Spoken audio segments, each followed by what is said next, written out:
Let's see what's written on it. Maybe you haven't heard, but today is the monthly free day. Everyone has the day off today, which makes it the perfect time to do some investigating. It's been a while since we last talked. Have you been making any progress lately? Let's meet at our usual spot in the factory area before lunchtime.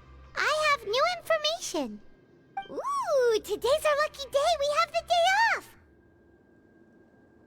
From the sound of it, Lenny's been making progress with his investigation. Wonder what he's discovered. We still have some time before we meet up. Let's talk with the people here for a bit more before we go.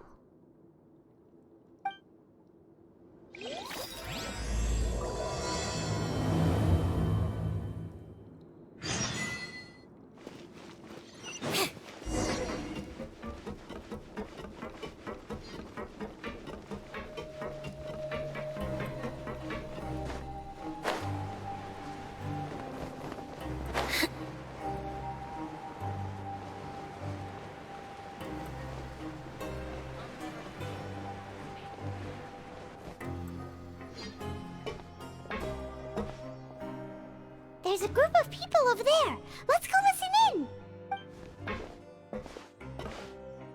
So I said, that's not a faucet. Hey, who are you two? Why'd you come over all of a sudden?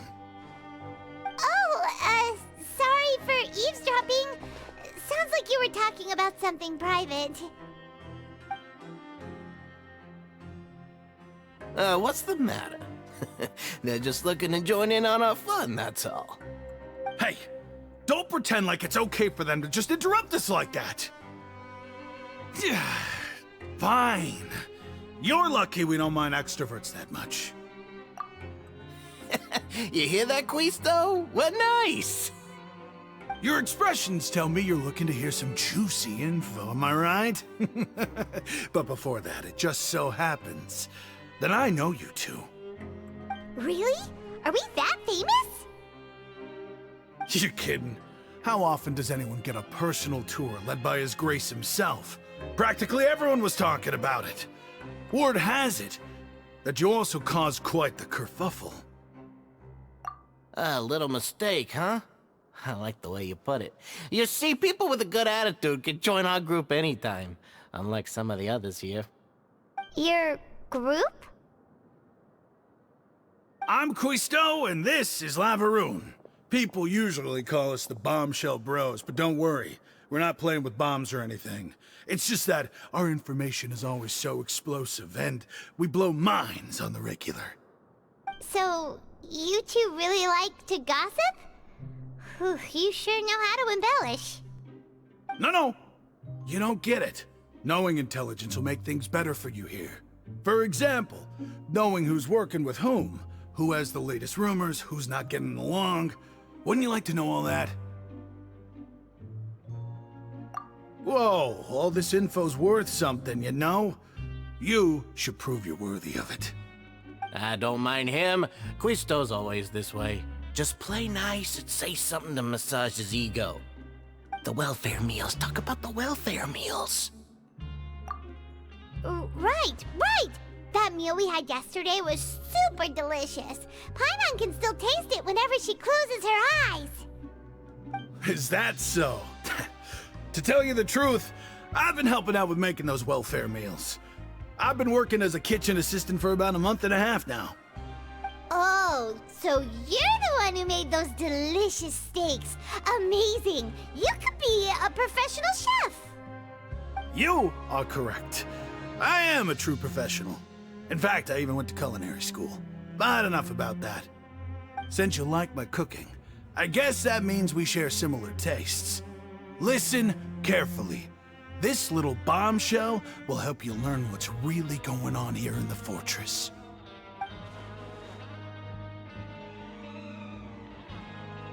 Listen, kids. The power structure within the fortress is quite complicated. The overworlders couldn't care less about us down here. We're basically dogs to them. You've already met the one person here you should never cross, the Duke, Risley. He knows more than you think. And if he doesn't care about something, then he often doesn't bother dealing with it.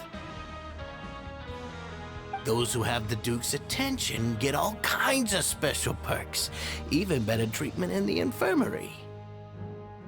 I know who you mean. It's that Jurier character, right? I don't think there's anything useful about him at all. Why does he visit the infirmary practically every day? Is it normal for anyone to be going in and out of there so often? If you ask me, he's just faking it to get out of work. But did you know that Jurier was a talented researcher from the Fontaine Research Institute before he came here? There's no denying that. I don't care if he was a researcher that could turn dirt into Mora. Once you're in the fortress of Meripede, you're just another inmate like everybody else.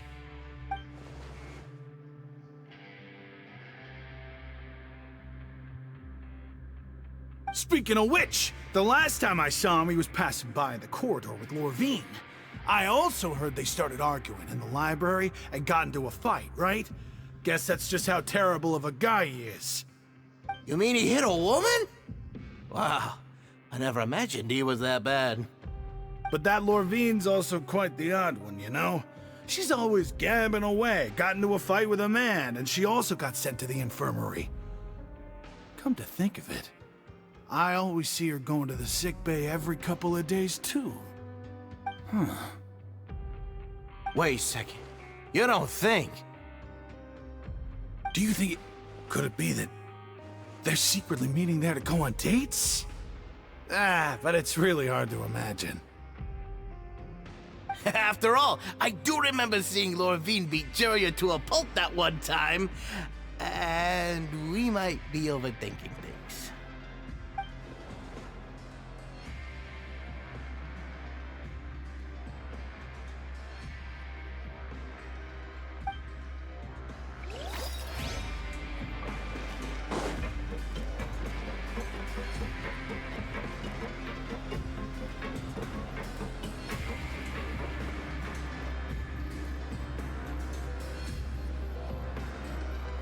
Look, there are some people talking over there. Let's listen in on the conversation.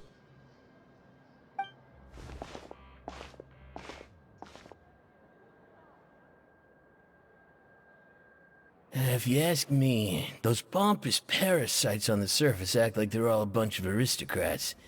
Do any of them give half a hoot about a bunch of dogs like us? Hey, speak for yourself, mate. I'm no dog. Oh, you think you're special or something? If you're here, then you're just a convict like the rest of us. I've heard that even if you're released after serving your sentence, going back to life on the surface ain't any better. Once a criminal, always a criminal. We're marked for life. I don't buy that. Hey, how cool would it be if the whole world was destroyed by a giant flood and everyone had to start over from nothing? What kind of filthy bilgewater are you spewing? I have family up there. You best shut your sewer hole with talk like that. Listen, things ain't so great on the surface, but who says that you have to leave? I've heard that you can still stay here and work even after you've served your sentence. Not bad if you ask me. Who wants to live in the ruddy overworld anyway? And what makes you think they want to hire someone like you? It's one of the great mysteries of the universe, how someone as useless as you is so confident. Whoa. Sounds like they're really unhappy about the overworld. Speaking of which, Paimon never heard anyone use the words overworld or underworld when we were living up there. Is it only something the inmates down here say? That's true.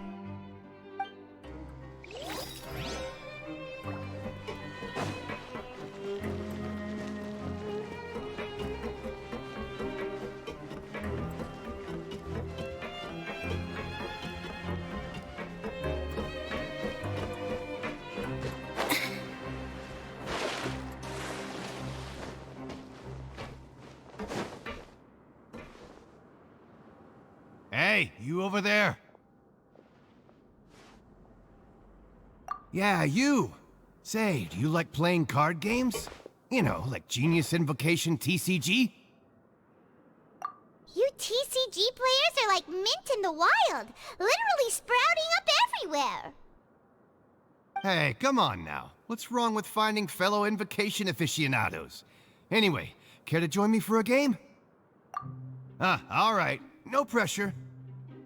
But why would you be looking for people to play Genius Invocation in a place like this? Don't people usually come here to fight? Whether you're throwing down cards or throwing punches, it's all a competition, isn't it? It's all the same in my eyes. There are lots of card players here in the fortress. When I saw you, I immediately thought, hey, even outsiders from other nations play cards. So I came over to say hi. Sure. Great! Since you've been here longer than us, you need to flex your seniority a little bit, right? Maybe you could start by telling us newcomers some stories about this place. I thought you would have already heard everything by now. All right, then. Did you have anything specific in mind? Or do you want me to just pick a topic? Why don't you pick? We'll let you know if we've heard it already. All right. Have you heard any strange rumors since you've arrived? Then, did you know that there are some people who are always gossiping over in the corner?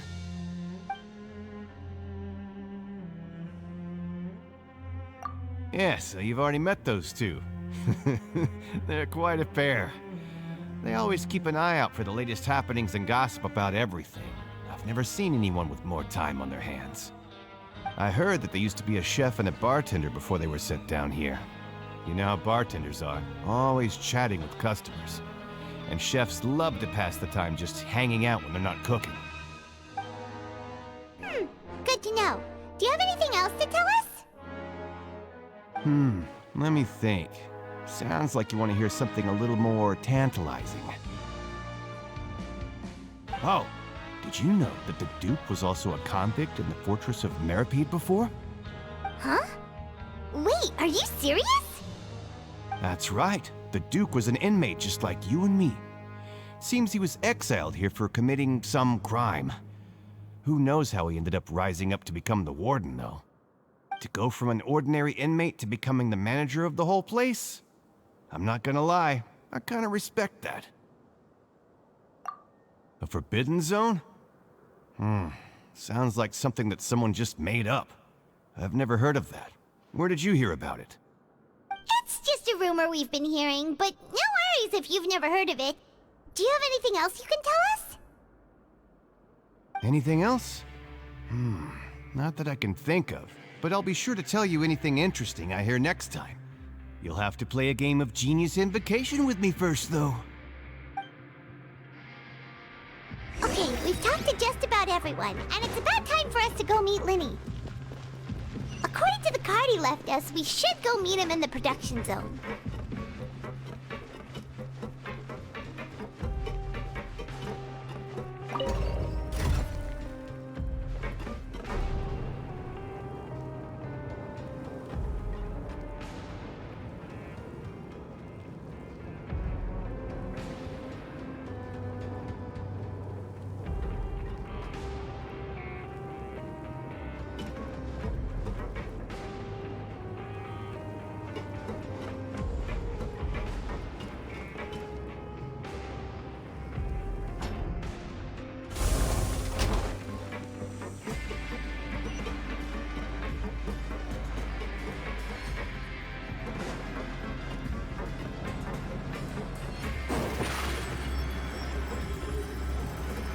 Step on up!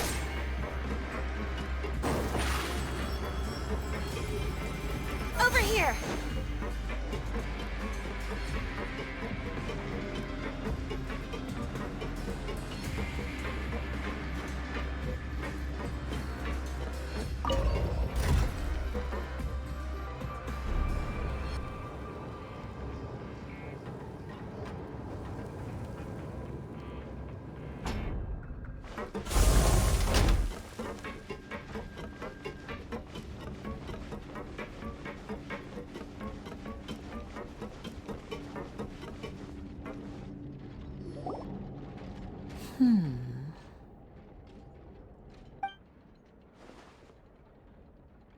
Huh?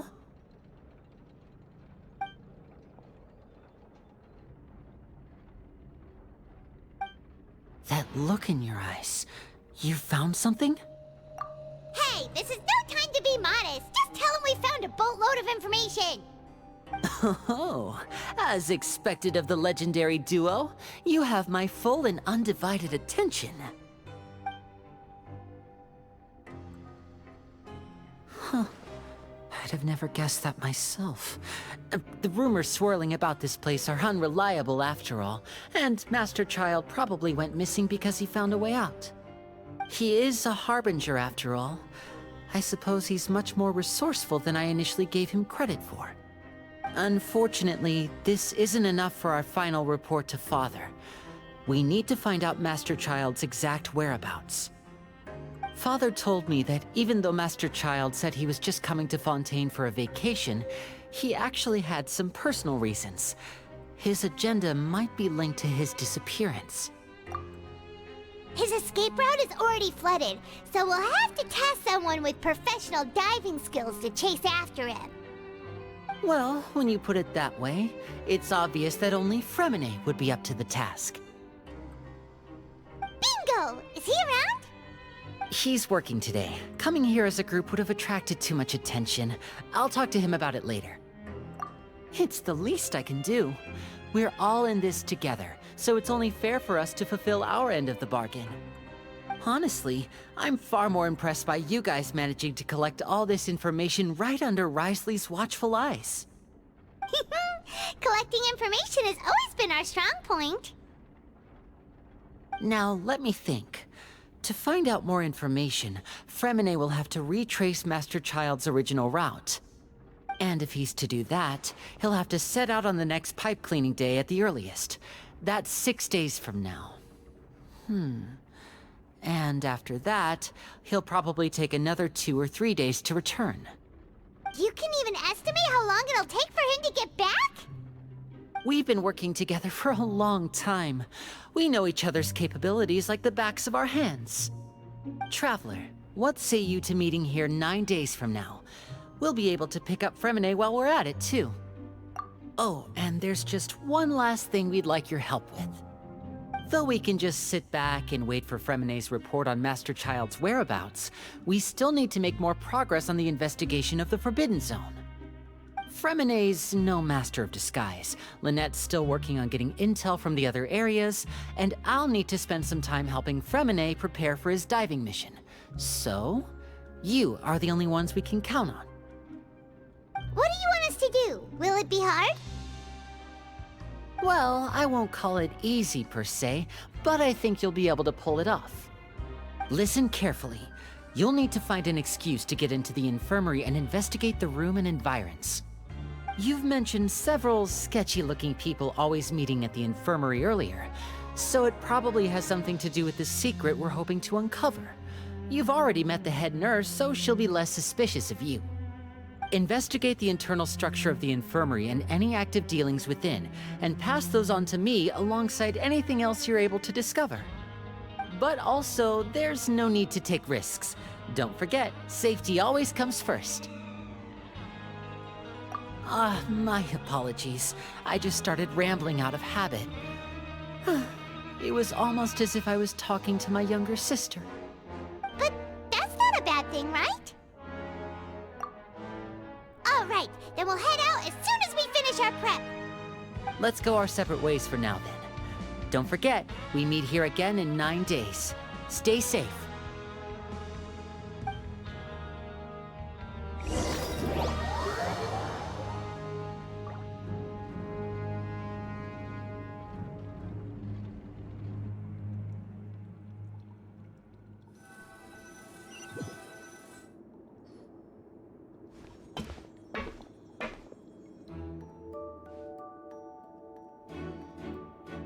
Hey, stay here for now. Paimon will take a peek.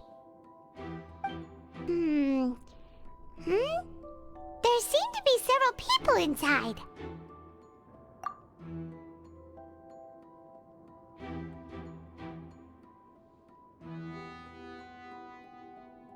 Right. I feel like it's not impossible.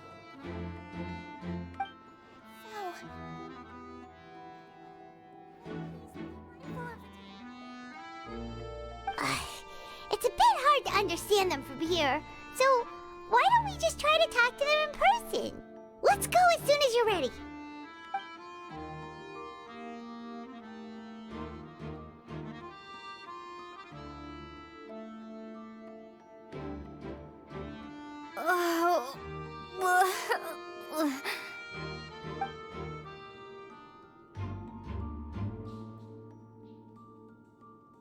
Someone, please help!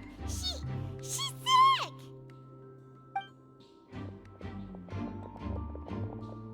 Whoa, are you okay? Oh my! What's wrong, little one? There's no need to panic. Take a deep breath before you begin. The traveler started complaining of a stomachache, and then nausea, and then collapsed onto the ground. Paimon doesn't know what to do! Freezing limbs, twitching fingers, and pale complexion? Could it be poison? Let me take a look. Please, lie down over here. Don't worry, I'll get you to the bed safely. Here, hold on to my shoulder and walk slowly.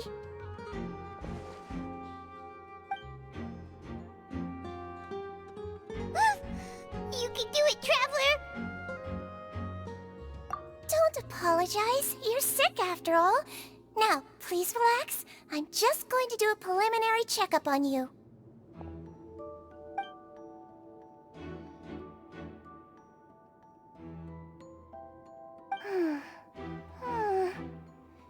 I see now. My checkup has confirmed that she's not in any mortal danger. That's our worst fear out of the way. Eh? Oh, that's good. But... I'll continue my diagnosis of the patient now. Please, relax and take a deep breath.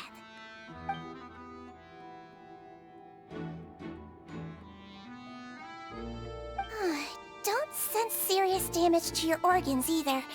Does it hurt when I press here? And here? Huh? But based on my initial checkup, there shouldn't be a problem here. How strange.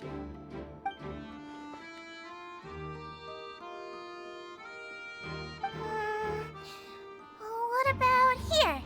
Does this hurt? Oh. I understand. So that's what it is. I think you just ate something that disagreed with you. That's all. Nothing too serious. Outside of a pretty bad stomachache when it decides to act up. So that's what it is. Thank goodness it's not anything more serious. And there have been other inmates complaining about the food recently.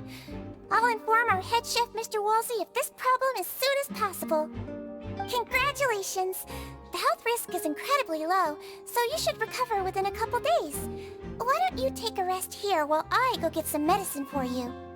Miss Levine, I'll have to trouble you to help me look after this new patient while I'm gone. Very well. And she hopped away, just like that.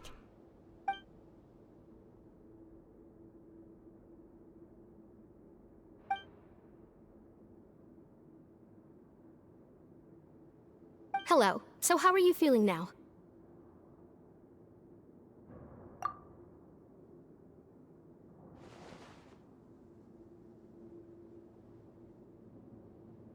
Her stomach aches really bad. She was stumbling about the whole way here, so Paimon's really worried.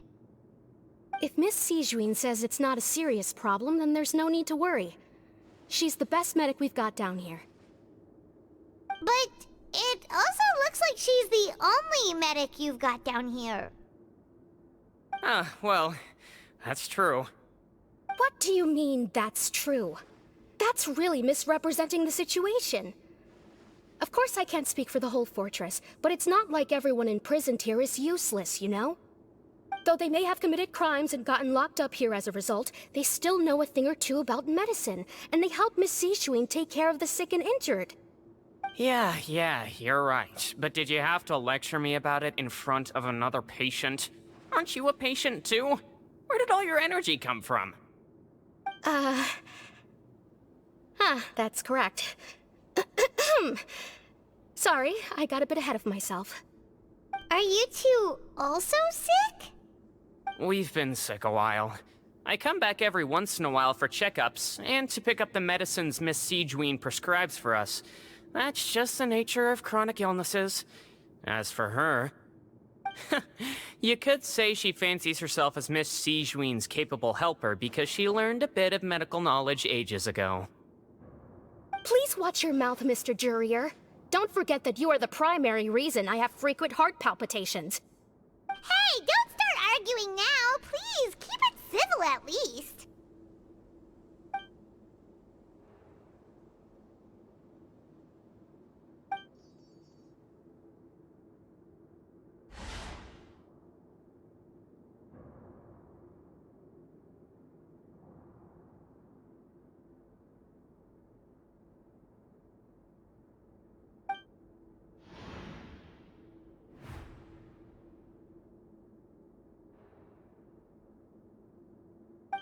Hey! There's no need to fight!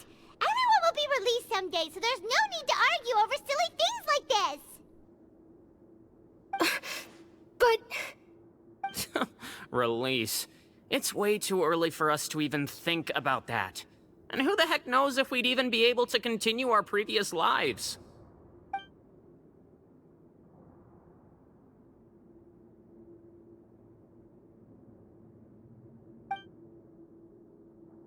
Please allow me to end this boring and useless conversation.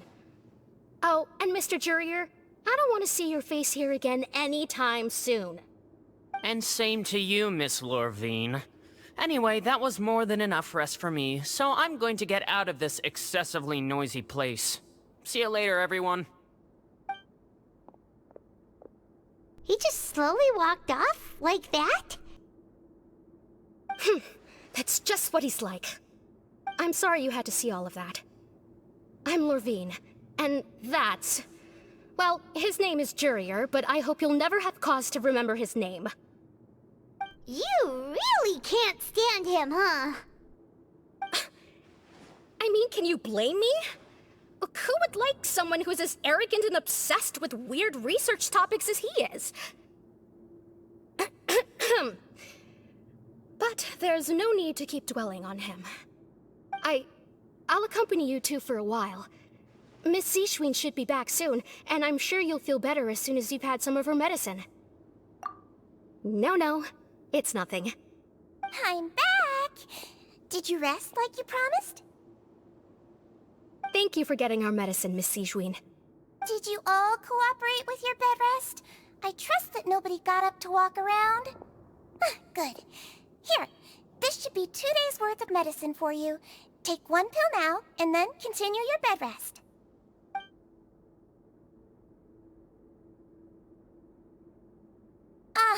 Miss Lorvine, I left in a bit of a hurry just now. Do you still remember if we discussed the color of the pill that you should be taking today? I remember. You said it should be yellow.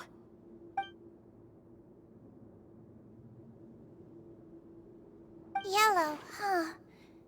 I understand. These are yours. Please, make sure to go to bed early after taking them tonight. You'll benefit from a good night's sleep. All right, then I'll also be on my way now. I hope you feel better soon, too. See ya! I'm going to fill out your medical record now. You're widely known as the Traveler, right? I just want to double-check a few details, if that's all right with you. Those two made quite the commotion just now, so why don't we let the Traveler rest? Paimon can answer the questions instead. So her primary symptoms are abdominal pain, with secondary symptoms of nausea. Is there anything else? That's it. All right then. Is there anything we should know besides to take the meds? No, her base constitution is quite good, so I'm sure she'll recover quite quickly after taking the medicine. Please, make sure to stick to bland or less stimulating foods. And don't stay up too late at night. Got it! Paimon will hold the Traveler to that for sure.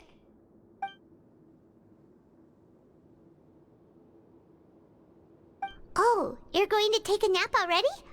Okay then, you get some rest.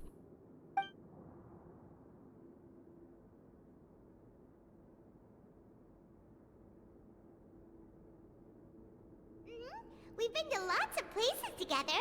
She may look a bit under the weather now, but she's actually super strong. So you're the best of companions. Well, don't worry, she'll recover soon.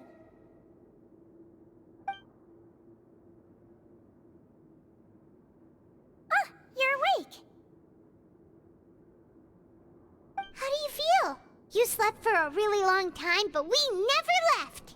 Well, now you can go back without a worry in the world. Remember to take your meds regularly, and remember bland foods. Thank you, Miss Siegeween!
You really are something. To be able to fall asleep like that and even sleep talk the entire time, you scared Paimon half to death! No, but you kept mumbling things along the lines of, Pyron, don't take my grilled fish, and put down the Adeptus Temptation now! Paimon talked with Siegeween the entire time you were asleep. She seems like she's just a sincere nurse, and Paimon didn't notice anything unusual in the room. Are you sure we're not going off track with the infirmary?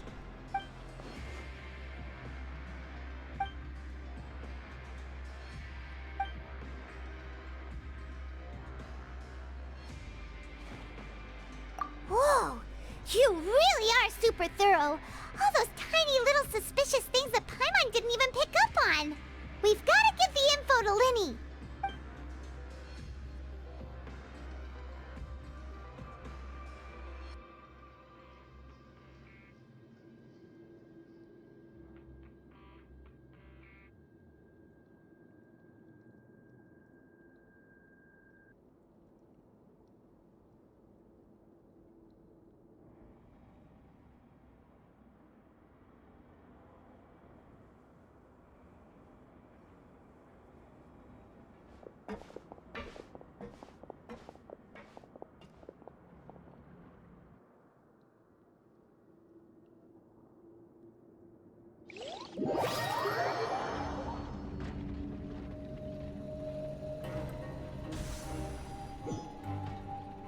Today's the day! Let's go meet up with Linny!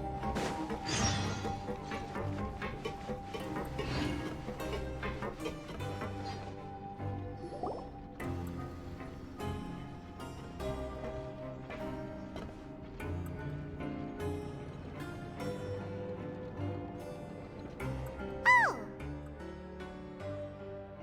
Hmm?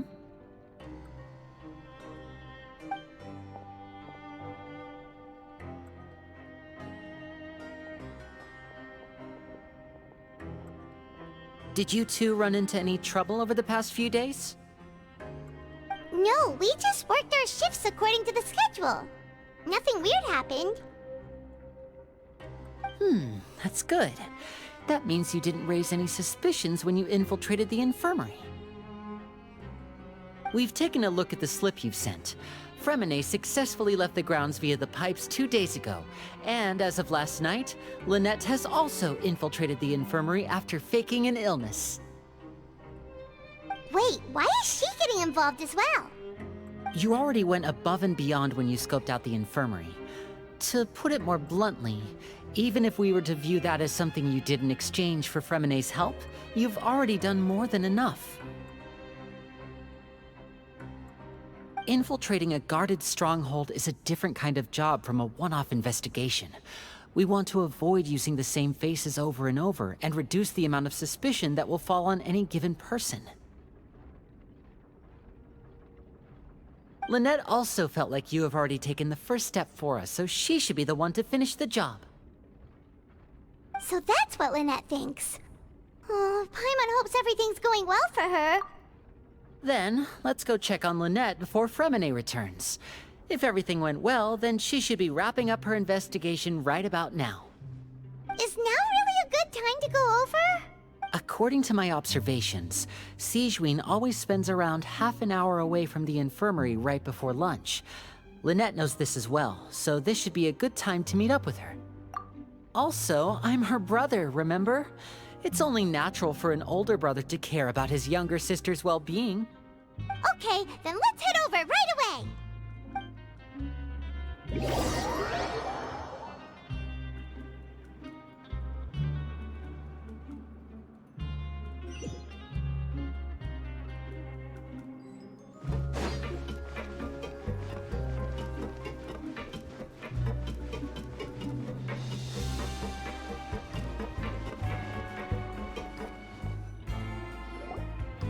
Lynette should be here right now. Huh. Strange. Lynette? As expected, Sigewinne isn't here, but why isn't Lynette here? No, Lynette rarely deviates from the plan. We agreed that if she were to make changes on the fly, she'd find a way to let me know. Unless... Let's see if there are any clues around here. We can look while we wait for her. Who knows? Maybe she'll be back soon. Okay.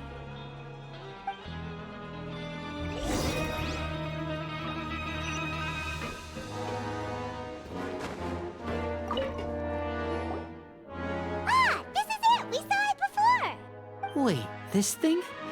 It doesn't look like it's been disguised that well.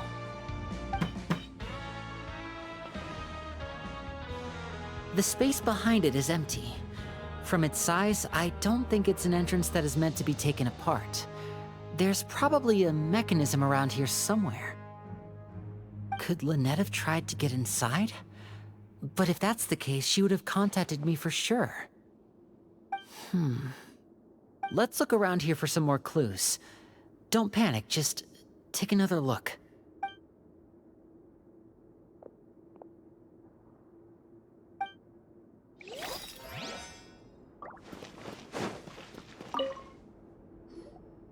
None of the beds have any signs of having been slept in.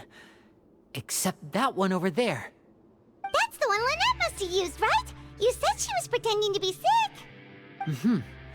She would have said her migraine was having a particularly bad flare-up. Generally speaking, the head nurse would then ask her to lie down and rest, while she left to retrieve the medication. Which means, either the head nurse didn't return the entire time from when Lynette laid down up until she left the bed, or the nurse intentionally left it this way.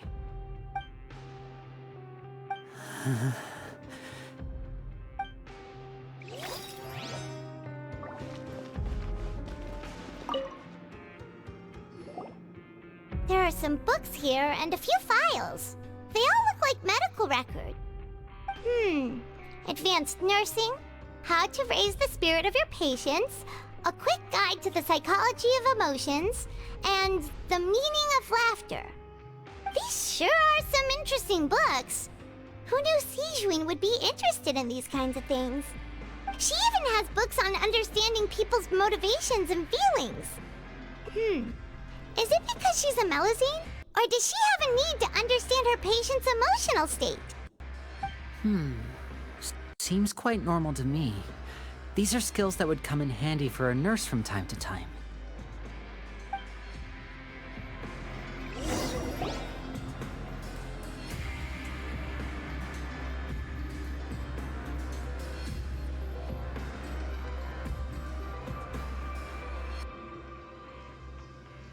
Hey, you guys, there's a slip of paper over here!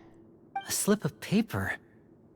It's right over here, and there's a bunch written on it too. It reads, Out of respect for your usual practices, I'll use a piece of paper or card as the medium to pass on my message. You may consider this as me giving you my best regards. This is... Is that all? The back. This is... Show me! Now!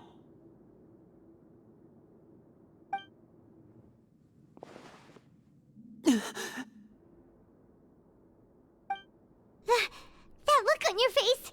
Paimon's reading it now. Would you care to guess where Miss Lynette of the Fatui could be right now? No. Could she have... Is she already...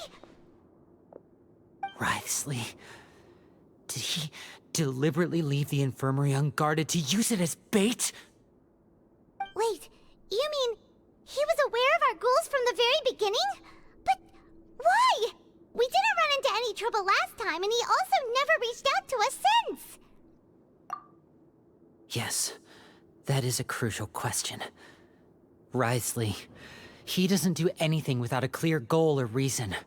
So this means he had no concerns about your activities from the very beginning. You're not from the same camp as us. You were sent down here by Nervulet, so you have no conflict of interest with Wriothesley. We're a completely different story, though. I'd like to know that, too. Why did he only go after her? Don't panic. Just think everything over. I have to stay calm. This is not like what happened last time. The situation's different now. Wait, you're right. Wait, but that means... the fact that Fremine was able to leave the grounds... could Wriothesley have let him go as well? But what does he gain by letting Fremine leave like that?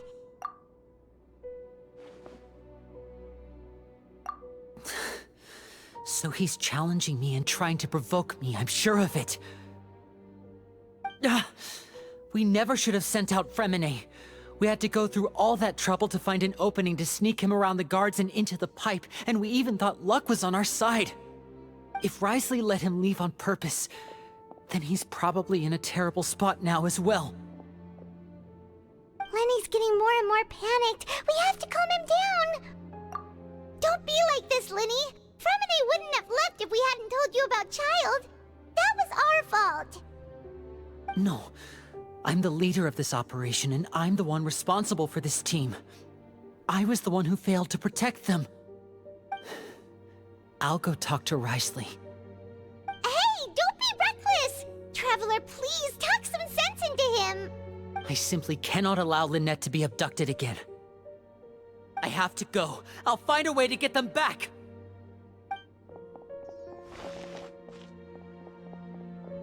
He's rushed out the door! After him!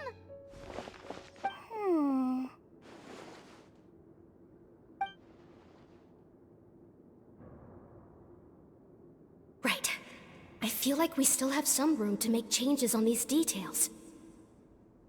It's not impossible, but it'll require extensive testing. Is that so? Very well. Then please be mindful of the time.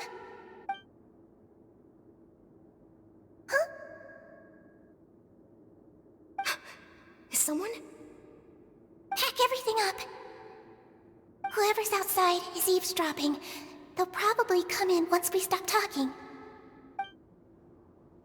Someone! Please help! She's sick!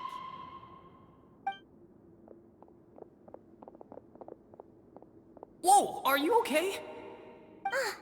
These two. As expected, they've already found this place. Oh, they are quite sharp. What a delightful turn of events.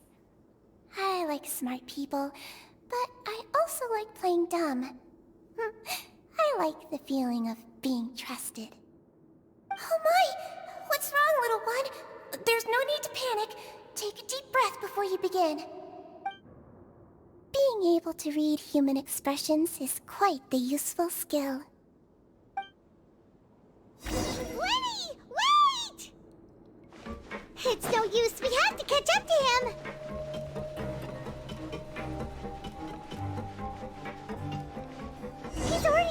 right! How is he so fast?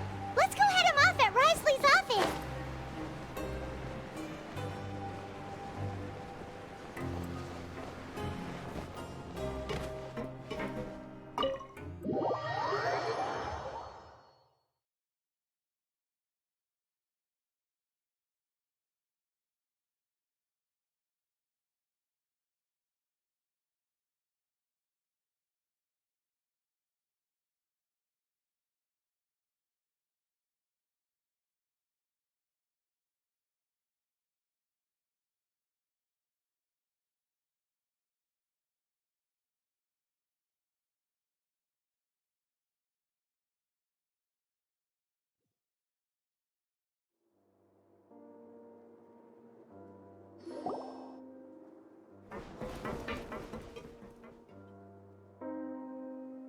Come out and face me, Risley!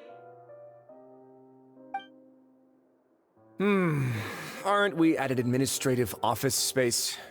Why don't you at least try to follow even a couple rules from the fortress's indoor management regulations? What did you do to my sister? I ran into the young miss at the infirmary. I'd heard that she was suffering from quite the migraine, so I decided to invite her over for a cup of tea. I do have some teas in my collection that can work wonders against such an illness. Stop joking around! Where did you take my siblings? I have also heard that your performances are quite the spectacle. Miss Lynette would sometimes enter a box filled with water, only to emerge the next second from another place altogether. Maybe she'll appear behind you right now if you were to turn your head. Is he trying to trick me into turning my head? No, he's probably not looking to attack me right now. All of the hostages are in his hands, and he's even in the mood for small talk. That means Lynette is probably still alive.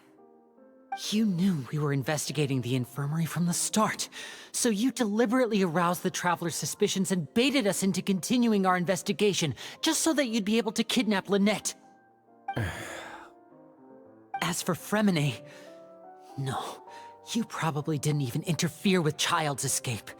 You let him go, so you could purge the Fatui members that we had planted into your ranks. There was no need to do so. The Fortress of Meripede is a pretty pleasant place.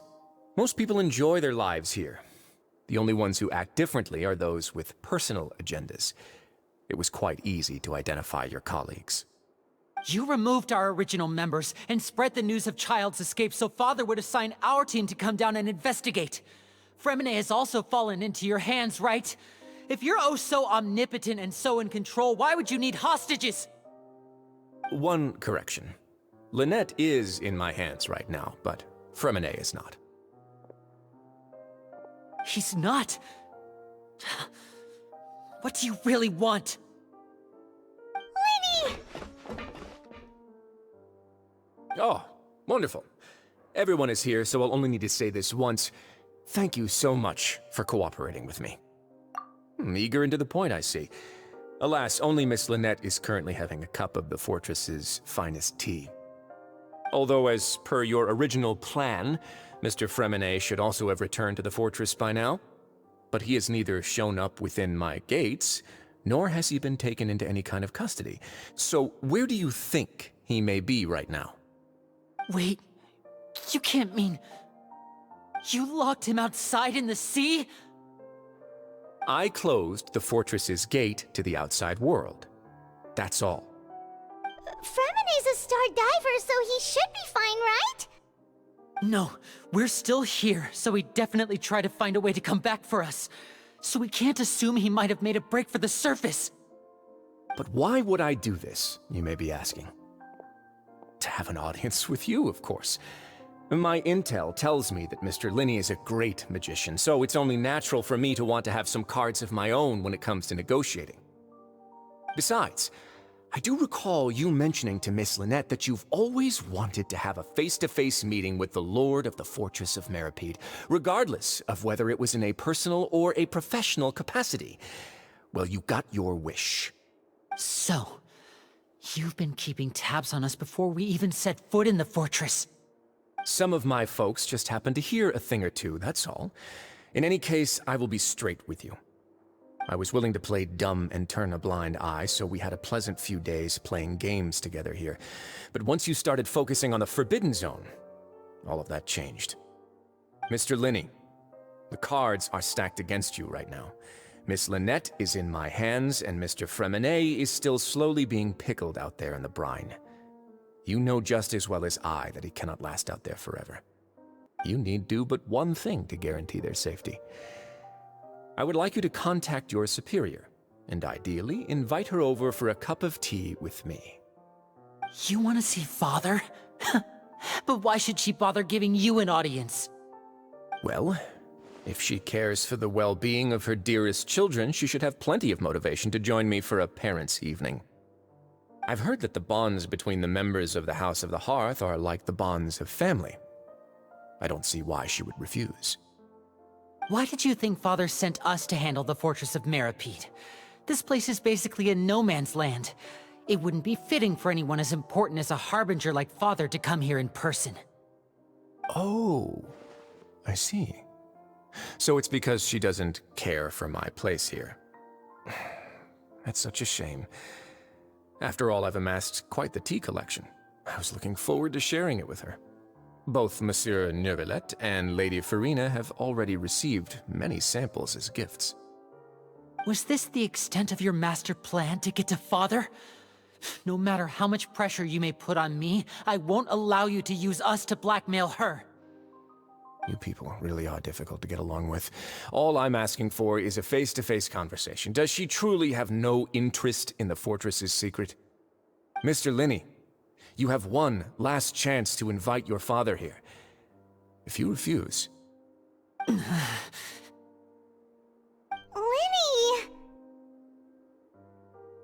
Instead of asking why I'm doing this, why don't you try to see things from my perspective for a second? From the very beginning, the Fatui has been actively infiltrating my fortress.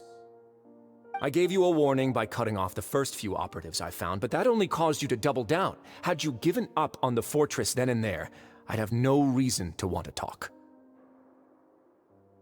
Mr. Fremenet left the fortress on his own, and Miss Lynette tried to pry out my secrets right in front of me. No matter... I shouldn't ask Father to do anything because of us. 6, 5... Wait, 2, 1. Time's up. It really is a shame, Mr. Linney. Risley! Negotiations have broken down. Please leave, ladies and gentlemen. It's time for my afternoon tea. Yeah, listen to the Traveler. If you can't talk to Linny, can you at least talk to us? You do realize that I'm only letting you go because of Neuvillette, yes? You're here helping him out, and I've already done my best to stay out of your way. But that doesn't mean you can just do whatever you want. The fortress may be small and remote, but it still has its own set of laws. Then how about this? Those who are capable deserve respect. You've spent quite some time investigating my home turf by now, so why don't you tell me a thing or two about what you found, I'll ask you 3 questions. Answer all of them correctly, and I'll agree to your request. Question 1. Regarding the hidden rules of the production zone, what is the truth behind the one about not being allowed to work for 3 days in a row?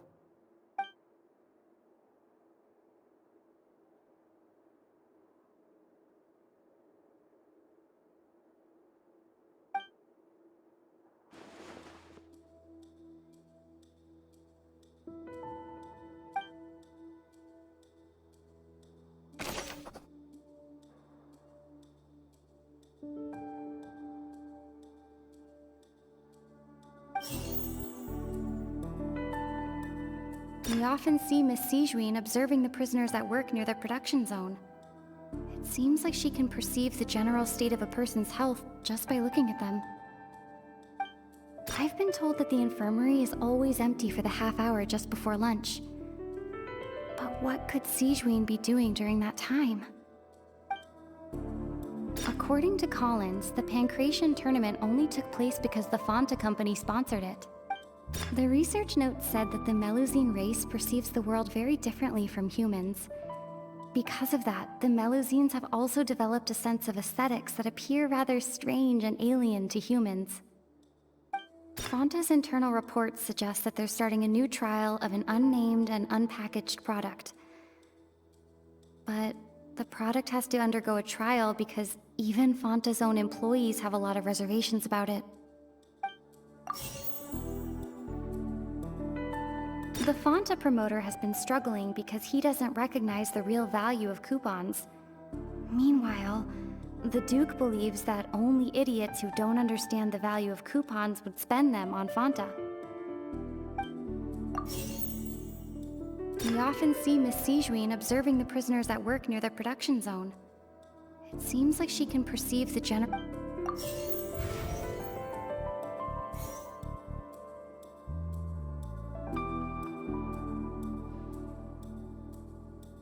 I've been told that the infirmary is always empty for the The Fonta promoter has been struggling. Fonta's internal reports suggest that I've been told that the infirmary is always empty.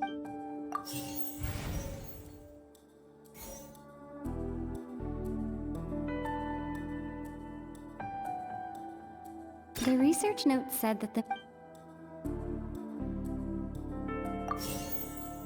we often see Miss Sijuin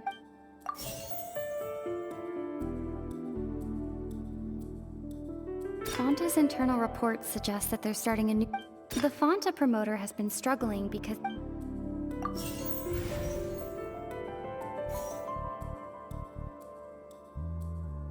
We often see Miss Sijuin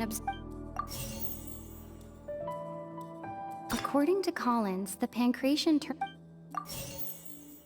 Fonta's internal reports suggest... I've been told that the infirmary... The research note said that the...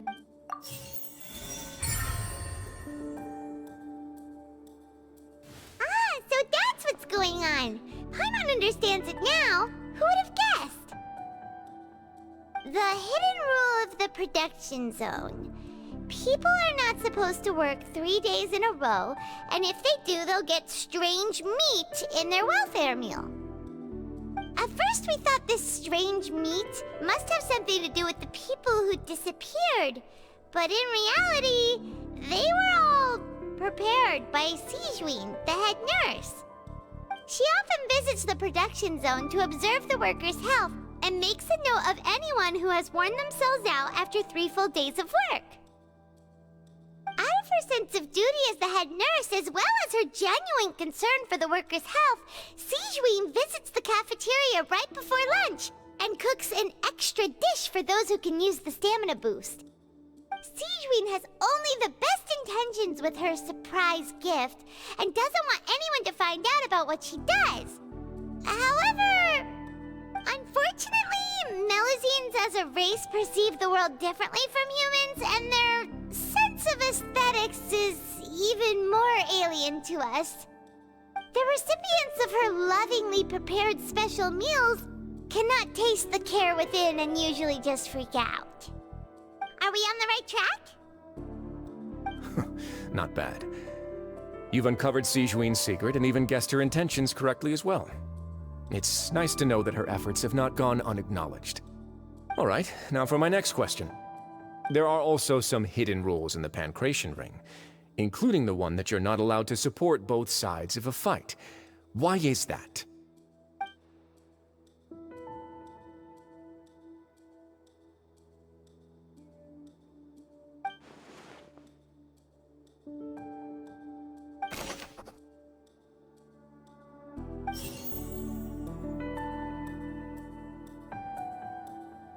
According to Collins, the Pancration tournament only took place because the Fonta company sponsored it.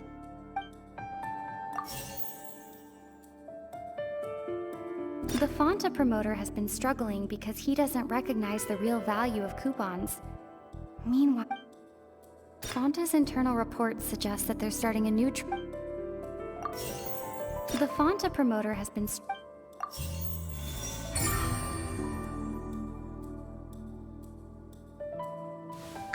Paimon gets this rule too now, so there really was nothing to be afraid of.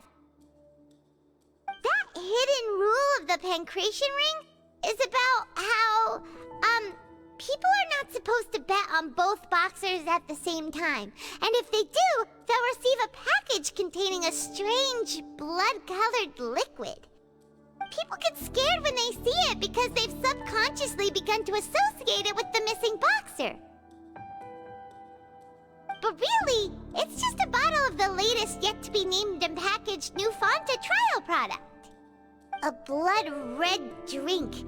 It's no wonder even Fonta's own staff were questioning the company's decision-making. The company, facing backlash from its own staff, decided to try to trial the product on a smaller scale to see how it might be received by customers. They came to the fortress of Meropide and offered to sponsor the pancration tournament so they could push their new product. But the Duke completely refused to even entertain the idea. The Duke, knowing how valuable coupons are in the fortress, knew that only total idiots who didn't understand their true value would bother buying a Fonta product here. And so, only those who proved their stupidity by being dumb enough to bet on two opposing sides of the same match were selected to receive the drinks. I acknowledge the effort you've put into bringing the truth of this mystery to light. Although, based on your description, that Fonta promoter is a bit too careless with his words, I may just reconsider my collaboration with the company. All right, and here's the final question. What's the secret behind our head nurse and all of her patients in the infirmary?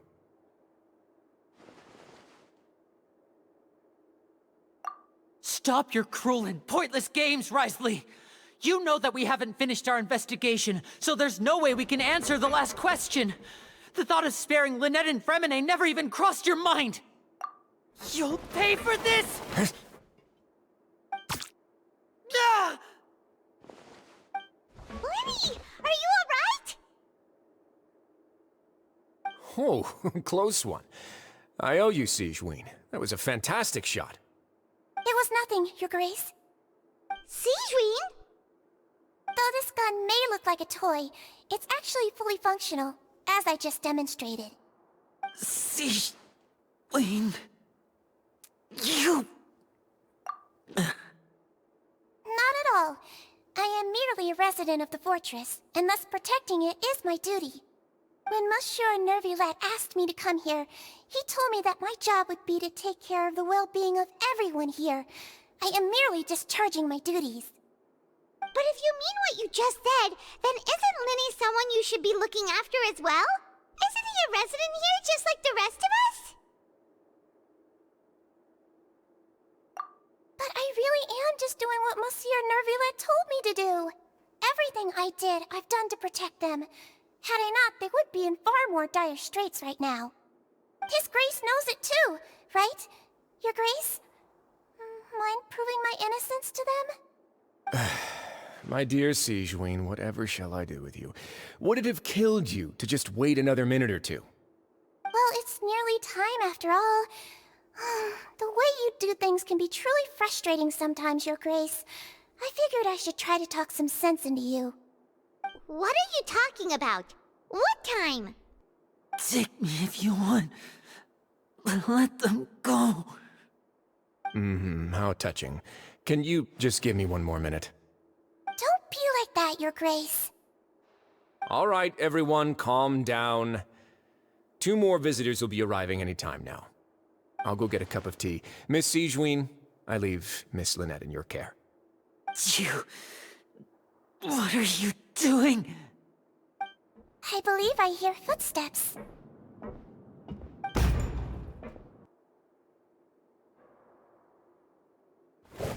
Some space, please.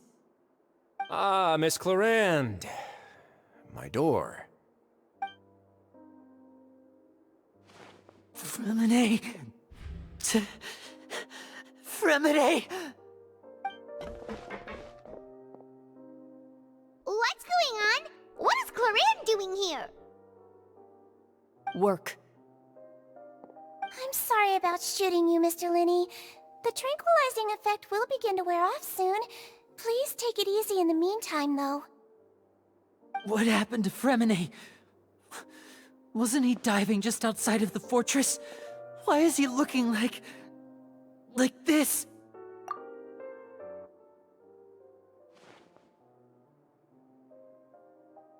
A flushed face, an accelerated pulse.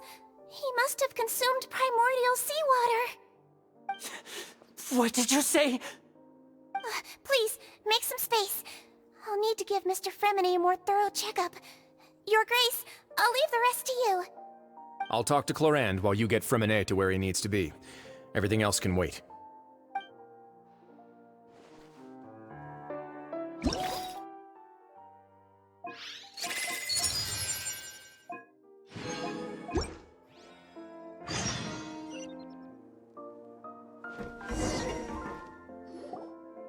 What's that look on your face? I thought I made good time on the way back.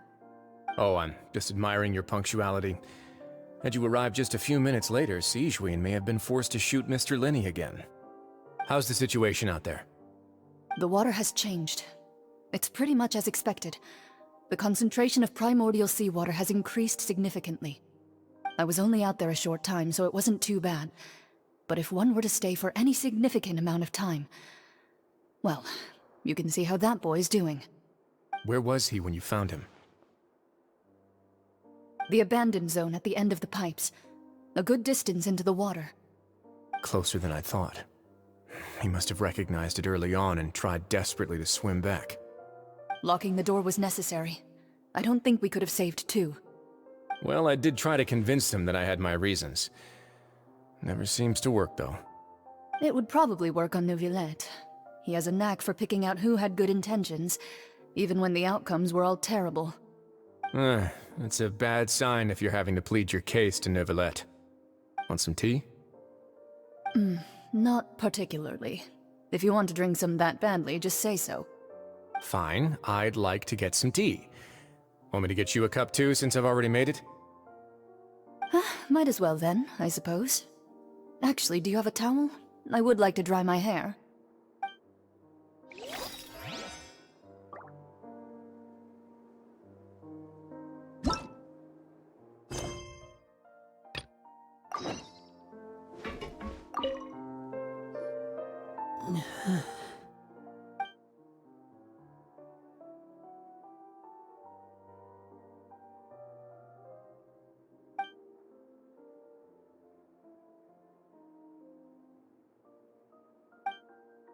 How is he?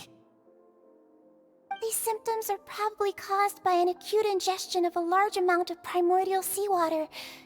Still, his condition is not critical. Of course, it would be best if he stayed for further observation. Let's leave him here for now, and move him to the infirmary once he's recovered a bit more. Sorry.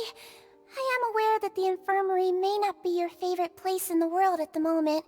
We do only have a single clinic in the fortress, however. Why would he ingest a large amount of primordial seawater after leaving the fortress? How could that possibly happen?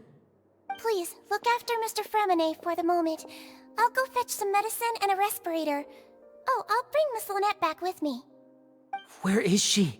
How is she right now? Oh, she just took a nap in an empty room after I tranquilized her. If my calculations are correct, she should also be waking up right around now. You might not believe me, but His Grace and I actually made some snacks and tea for her.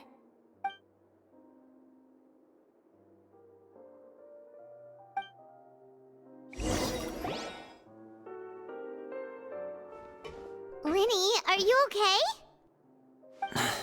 I'll be fine. They're all here now. Don't worry about me. Are you sure? You don't look alright. My hands and feet are still a bit weak, but that's probably just the residual effects of the tranquilizer shot. I'm back, everyone. Lenny! Oh, Traveler, Paimon, you're here too. Fremine? Is he... He'll be fine. But for now, please help me lift him up.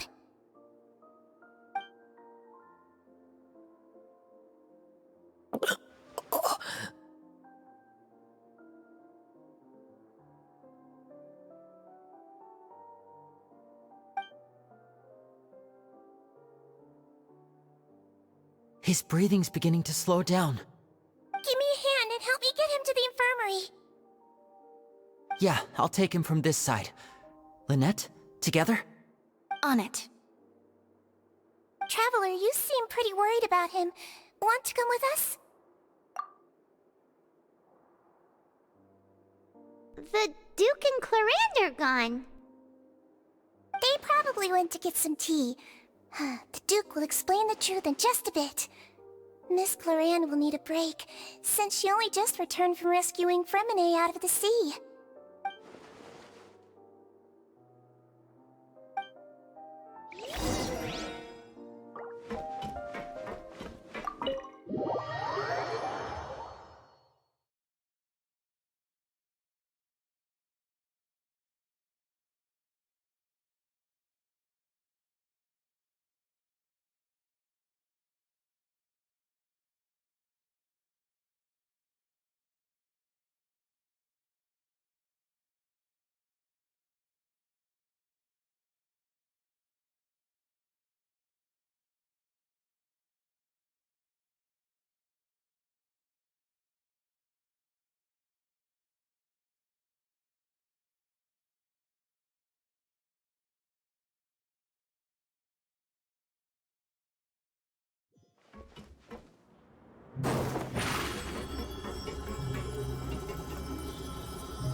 Step on up!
He's awake. Fremine, how do you feel? Lynette.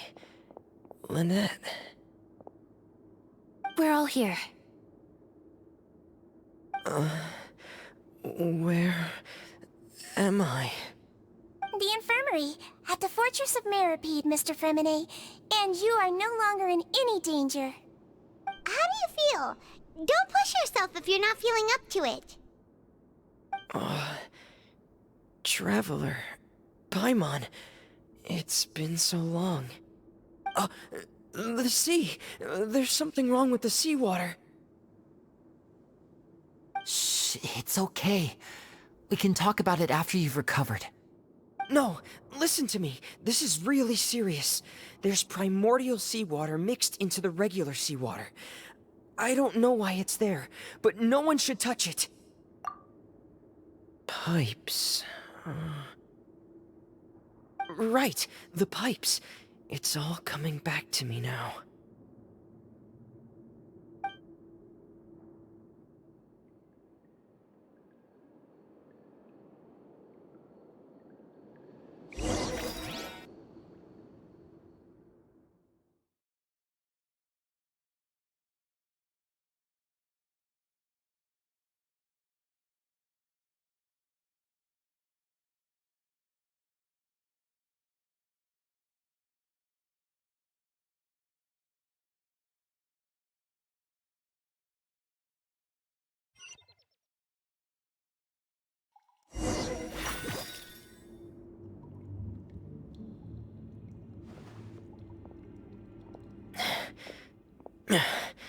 I'm in.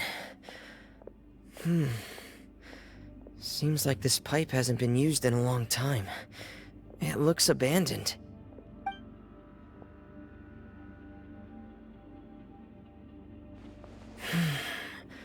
Where could Master Child be?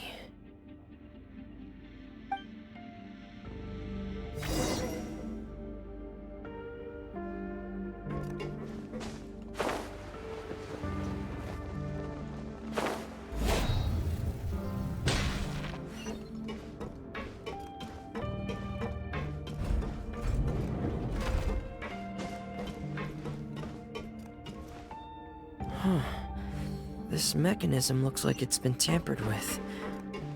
Could he have done it?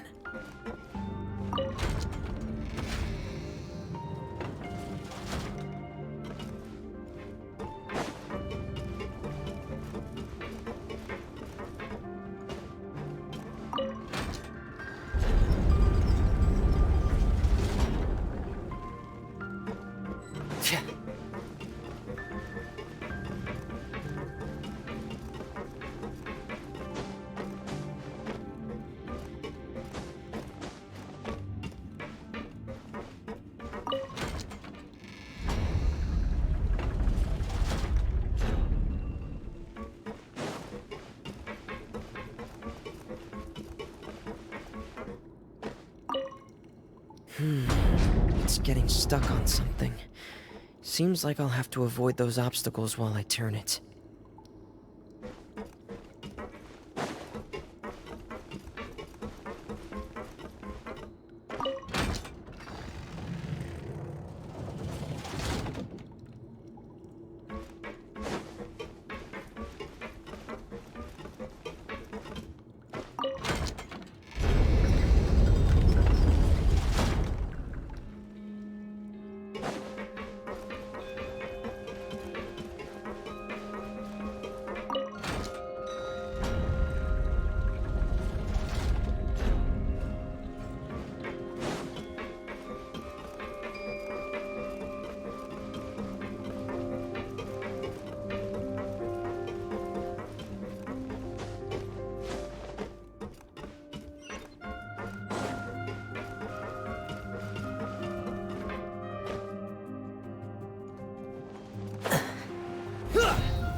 This is where the water starts. Okay. Master Child probably dived into the water. I'll go take a look as well.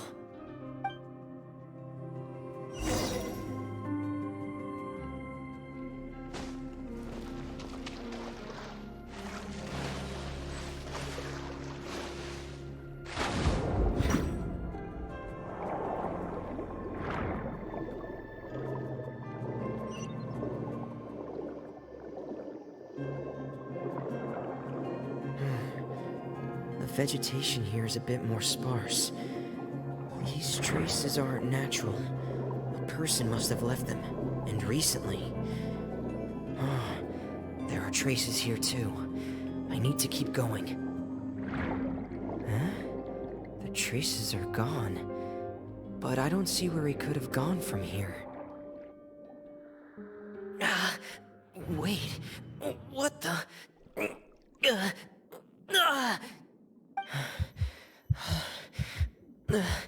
My heart is racing, and it's getting harder and harder to breathe. What's going on? No good. I have to get back. They still don't know anything about what's going on. If I turn back right now, I should still be able to make it.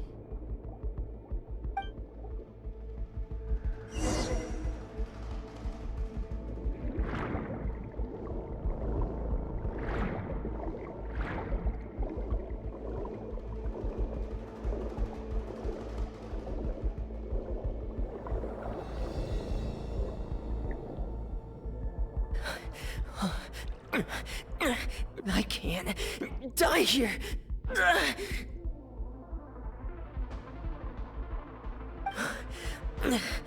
This is bad. I'm feeling worse and worse, and I'm still underwater.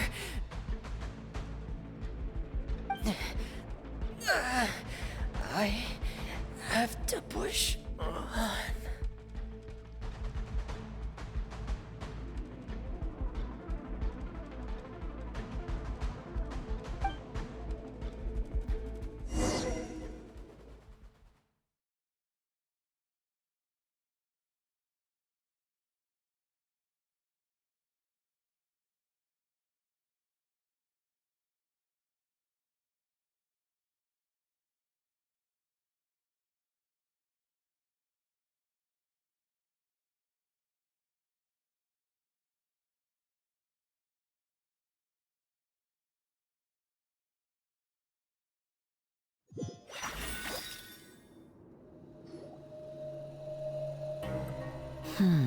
So, in other words, the trail you were following vanished, and you had no idea where Master Child could have gone.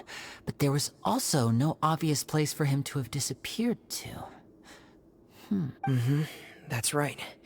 I tried my best to swim back, but I had already put some distance between myself and the fortress, and I just couldn't find the strength to keep going. I probably passed out some time after that, and you know the rest. Miss Clarande brought you back, but we also don't know why she just suddenly appeared at the fortress, or why she went out to save you. Miss Clarande, you say? I must go thank her in person. You're still too weak, Fremine. You can go after you've had some more rest. Miss Lynette is right. I believe Miss Clarande will stay here as a guest for another few days, so there's no need to hurry. A guest? Then I can assume Risley was the one who invited her to come down here? You should ask His Grace about that. He'll be able to explain better than me. Yeah, it's about time he actually told us what's going on. Wanna come with us, Liddy? No, please go on without me. I don't want to leave just yet. Lenny. The logical part of my brain is aware that we're safe right now, but I still can't bring myself to leave. Both of you are just in danger. Understood. Then let's just sit together for a while. In that case, I'll leave the infirmary to you. The Traveler and I are going to head out for now. As long as you stay in here, I don't think you'll be disturbed. Thank you.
Excuse me! I take it Mr. Fremine's condition has stabilized? Of course! I wouldn't have left the infirmary otherwise. I've been expecting those two, but might I inquire as to the purpose of your visit, Miss Siegewien? I wanted to check up on Miss Clarande. How are you feeling? Mostly fine, I think. If you don't mind, I'd like to perform another quick physical exam. It'll just take a few minutes. All right. Thank you for looking out for me. I'll take my leave for now, then. Well, want to explain yourself, Risley? Of course, but I'm not partial to the word choice of explain. How about enlighten? Where should I begin? How about you start by asking me any questions you have? You can start with whichever one you'd like to get answered the most. Then Paimon will begin. Did you know about Lenny's goals from the very beginning? No. I just knew they were Fatui operatives sent to the fortress by the Knave. As for their specific goals, I only figured those out as you made progress on your investigation. You managed to monitor and stay ahead of them even though you didn't know what they were trying to do? They came here with ulterior motives. I'm quite adept at discerning what that kind of behavior signals. Initially, I thought their goal was just to investigate Child's disappearance. Linny suggested that I had deliberately let him escape, but in truth, I didn't really do anything special to help or hinder him while he was here. Everything he did, from finding helpers to leaving this place, he did on his own. Of course, it's inevitable that the Knave would make a big deal out of her fellow Harbinger's unexplained disappearance. I'm also quite curious about where that Harbinger went, so I figured I might as well let the Fatui do their own investigative work. All I care about is the answer. So you were hoping Lenny's group would just do your work for you! You make it sound like that's a bad thing. Unfortunately, things didn't go as planned. I assume that Fremine has told you already, the ratio of primordial seawater around the fortress of Meripede is on the rise. The Forbidden Zone has always been Lenny's target, and you got roped into that investigation after running into him. I began to intervene out of concern for your safety, and also to prevent the fortress from becoming entangled in more irksome matters. Are the rumors true? That you're also a former criminal? Now, why would you put it like that? Isn't staying here all day and serving as the manager of the fortress a kind of sentence unto itself? Another form of prison? I just happen to have some support from the rest of the inmates, that's all. Oh, right! Paimon wanted to ask, who invited Clorant down here? Me, of course. I paid her good mora to come down to the fortress for some field work. As a champion duelist, Miss Cloran could be considered to be an independent party. I needed to find an exceptionally capable person to help me get through the impending crisis. And saving Fremine was part of that crisis? You can think of it like that, yes. Credit where credit is due, that boy is quite adept at diving. Had conditions not been as hostile as they were, he probably would have found the missing Harbinger already. That's not something you should be asking after. Neuvillette only asked you to investigate Child's whereabouts. All I need to prove to you is that the Forbidden Zone had nothing to do with the Harbinger's disappearance. That should be clear now that you've spoken to Fremine. But we've already uncovered that there's something wrong with the infirmary, and we've answered a bunch of questions that you threw at us. Isn't it about time that you answer our last question in return? You make a compelling case. Do you really want to know the answer that badly? Yeah, Paimon really wants to know! Even if the truth may not be pleasant? Follow me.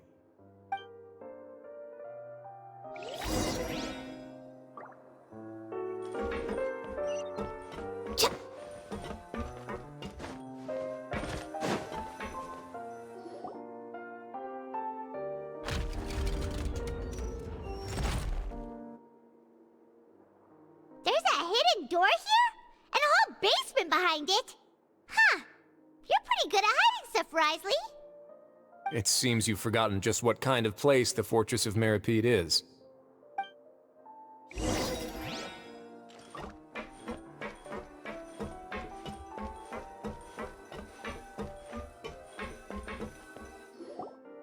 Stand on the central plate. Wait, is there a secret mechanism or... Whoa!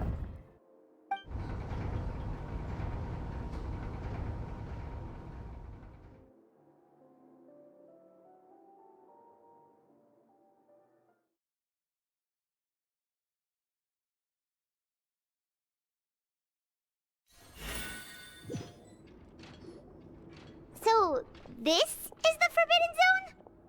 Honestly, for a place so well hidden, Paimon sure doesn't see anything special. What a huge door! There are 3 such isolation gates in total. Generally speaking, I'm the only one who's allowed to go inside. Hence the name Forbidden Zone. Am I correct to assume you're going to run on back and tell your little Fatui friends everything? Well, Paimon wasn't thinking of keeping anything from them. Well, I'd advise you wait until you've seen the whole truth of this place for yourself before deciding whether or not to tell them.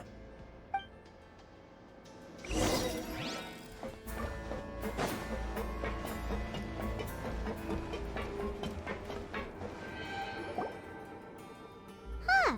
So there's a switch on the side. Stand back.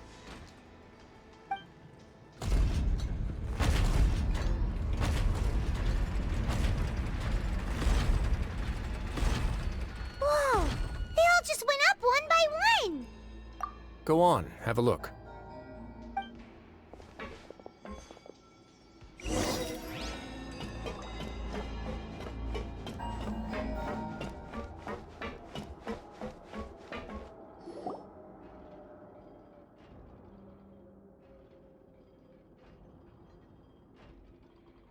I've been interested in what lies beyond that gate ever since I assumed leadership of the Fortress of Meripede.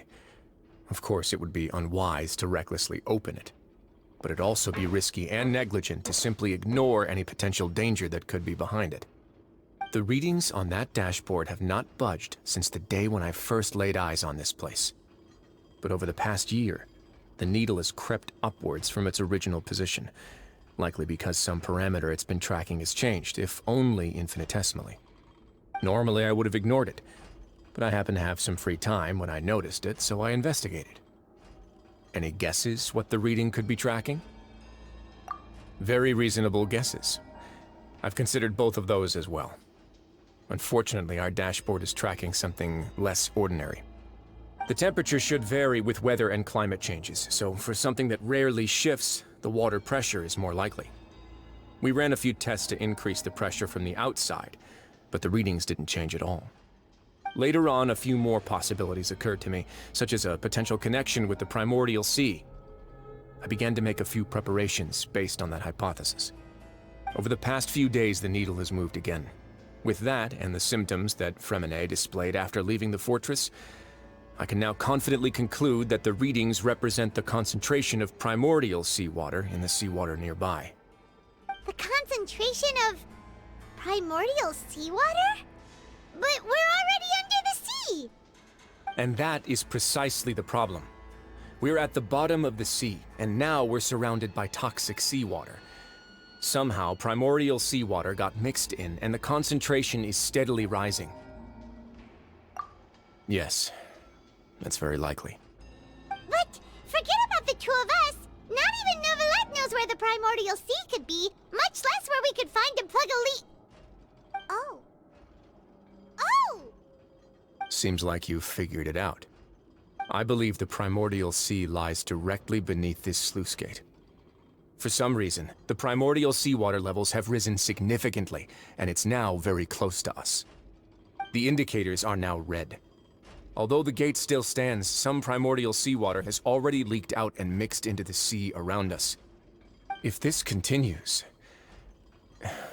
soon it will no longer be able to hold back the primordial sea at all.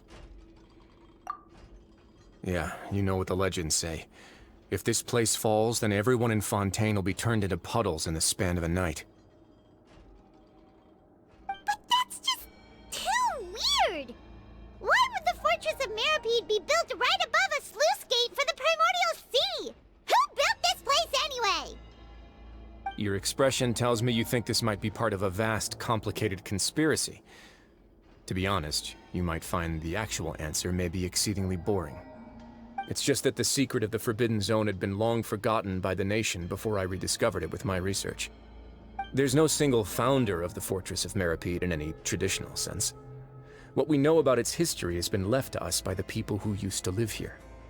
When the previous Hydro Archon Egeria ruled the land, all convicted criminals from Fontaine were exiled. The people drove the criminals away like a wolf pack chasing away the banished. The criminals received no sympathy of any kind from the people. They were exiled to the desolate seaside, where they experienced only pain, struggle, and the bone-chilling cold. Some of them began to repent, and prayed to the Hydro Archon, asking if there was still anything they could do. the Hydro Archon took pity on them and said, "You may go guard my secret, deep underneath the waves." And so, leaning on the power of the Hydro Archon, they gathered underneath the sea and began to build a fortress. They became a community down there in the deeps, and over the years helped it to grow. As the number of exiles increased, more and more people joined the community. When the first group of exiles died, they left the yet unfinished fortress to their successors. The Hydro Archon continued to lend her support, allowing the fortress and what it stood for to continue growing ever larger. Before long, this dark underwater fortress became the Sinner's only home. And with that, the people here stopped referring to the fortress as a prison.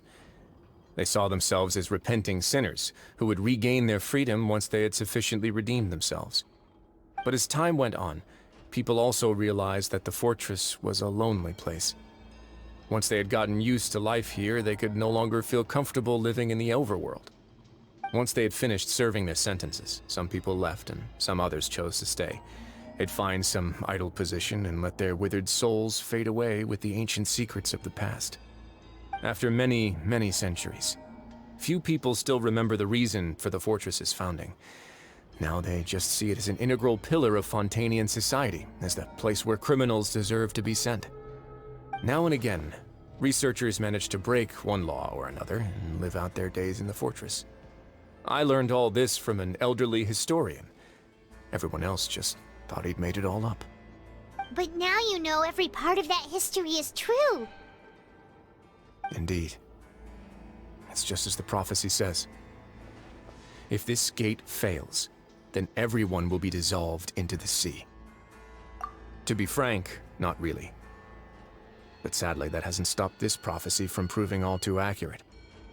Prophecies are troublesome things. Just hearing one will create the first wave of panic. Seeing signs of it will bring about the second, and actually witnessing it in real time, the third. Let's go somewhere else. I want to show you something.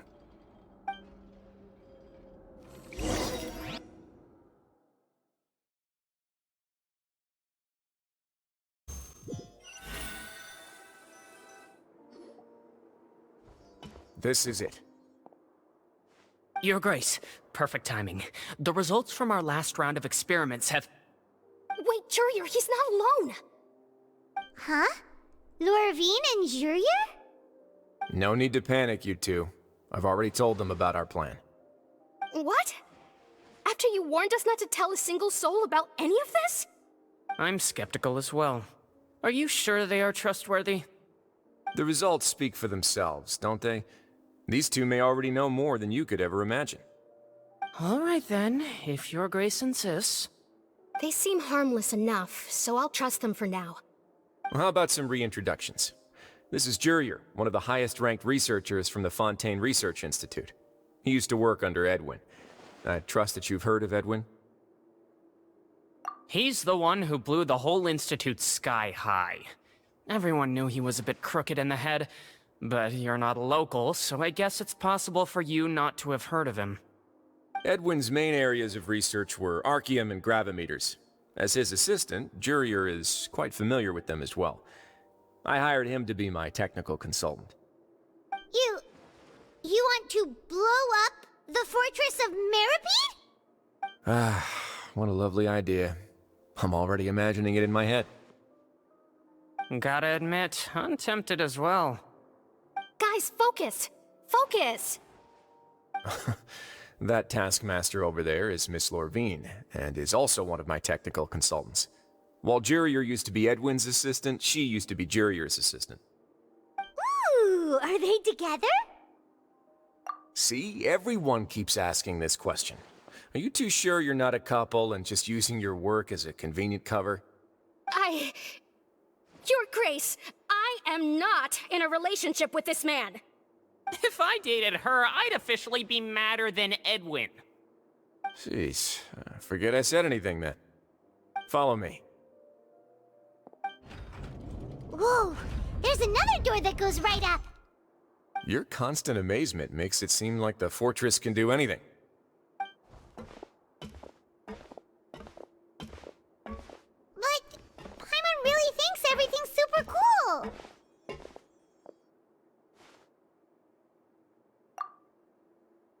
Well, let's spice it up a bit. And here you go.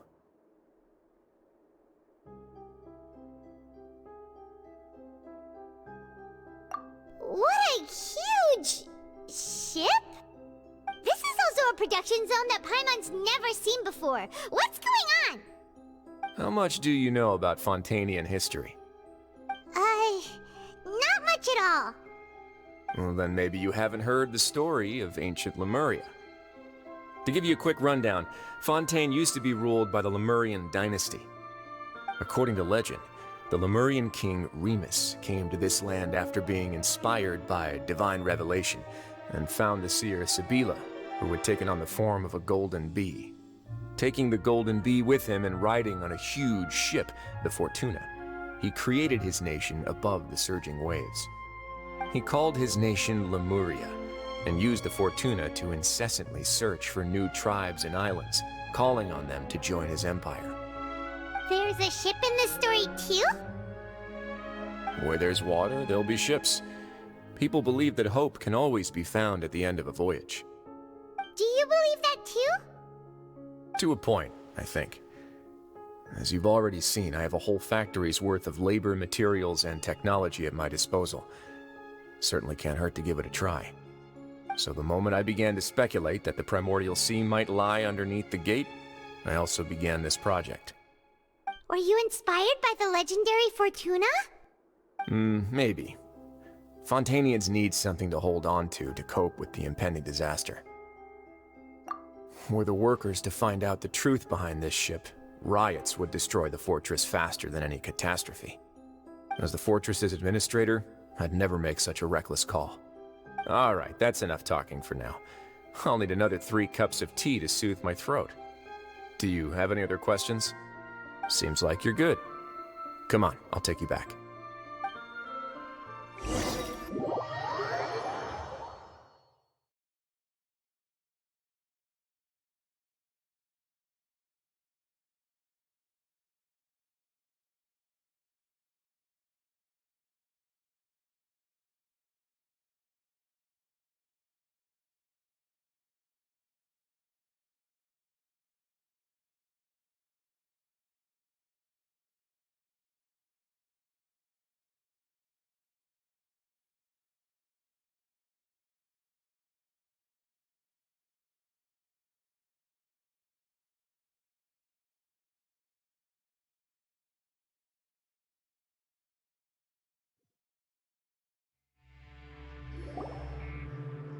I'll leave you here for now.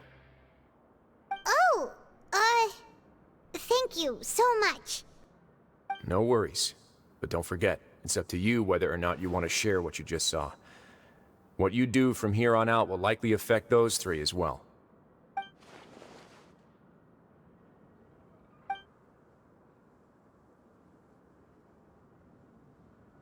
Yeah, we'll put a lot of thought into it for sure. Great. I look forward to what happens next.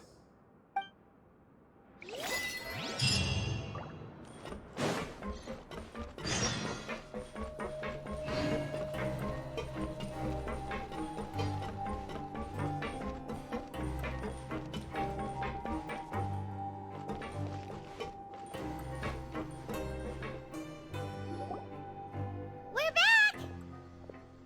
Welcome back. Do you want a cup of tea? How can you be so much like Risley, always drinking tea? Huh. Actually, now that you mention it, I just remembered something now.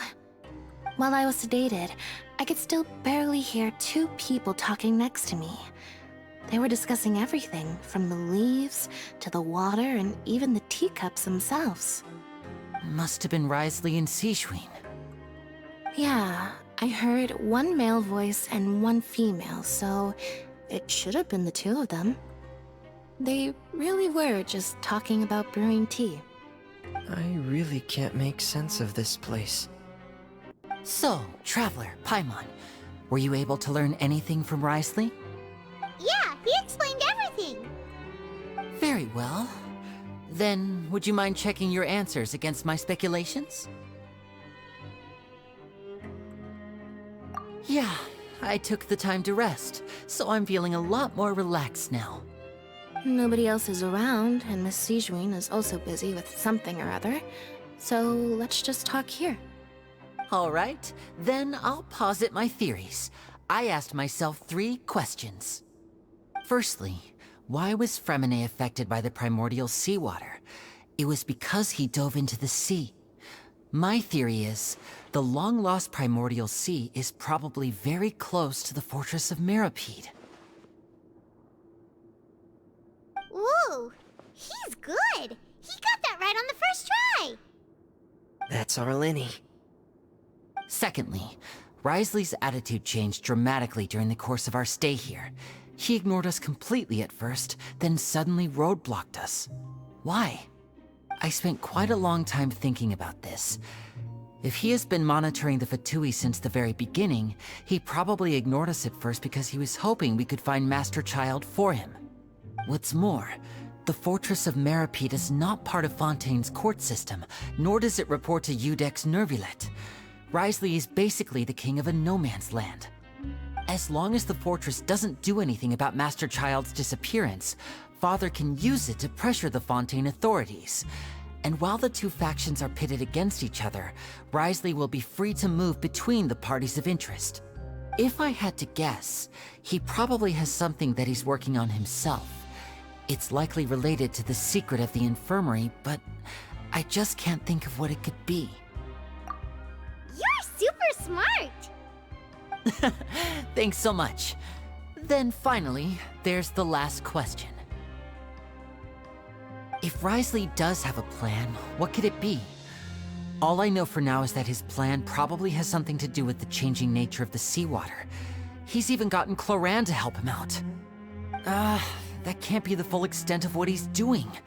There's probably a secret passageway behind the block in the infirmary, and there's something big in the fortress that most people here never get to see. He has a bargaining chip, and it could be important enough for Father to deal with him directly. I don't have enough information, so I have no idea what his chip might be. But let me guess. You have the last piece of the puzzle.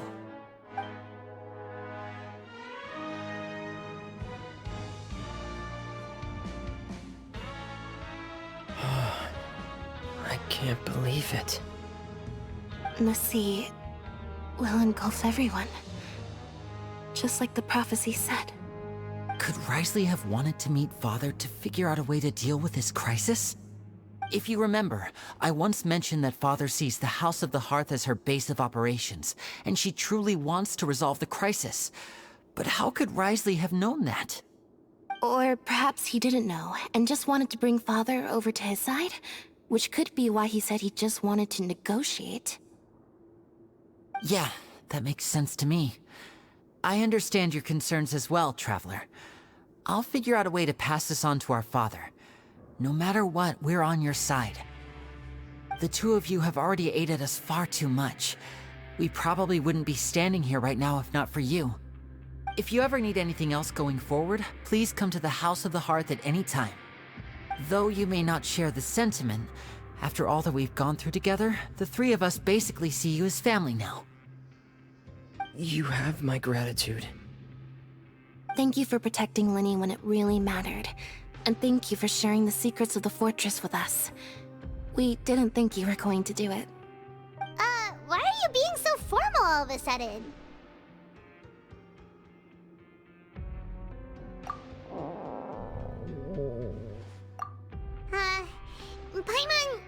Paimon's hungry. Oh, you've done so much already. Go get some food. Alright, then we'll catch you guys another time.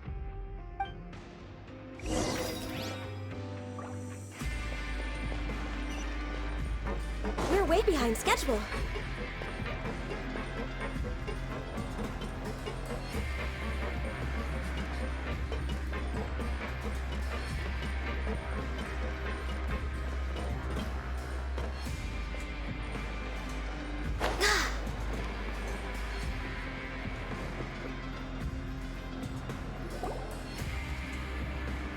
It's time for dinner. Welfare meals now being served in the coupon cafeteria. Come on, let's go pick up ours as well.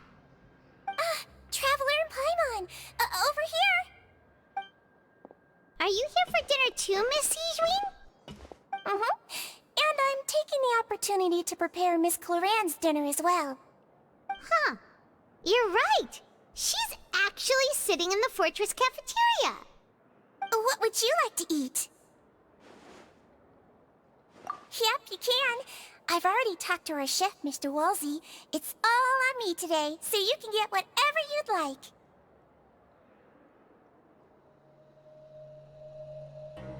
Me too! Don't forget Paimon! No problem. Just leave it to me.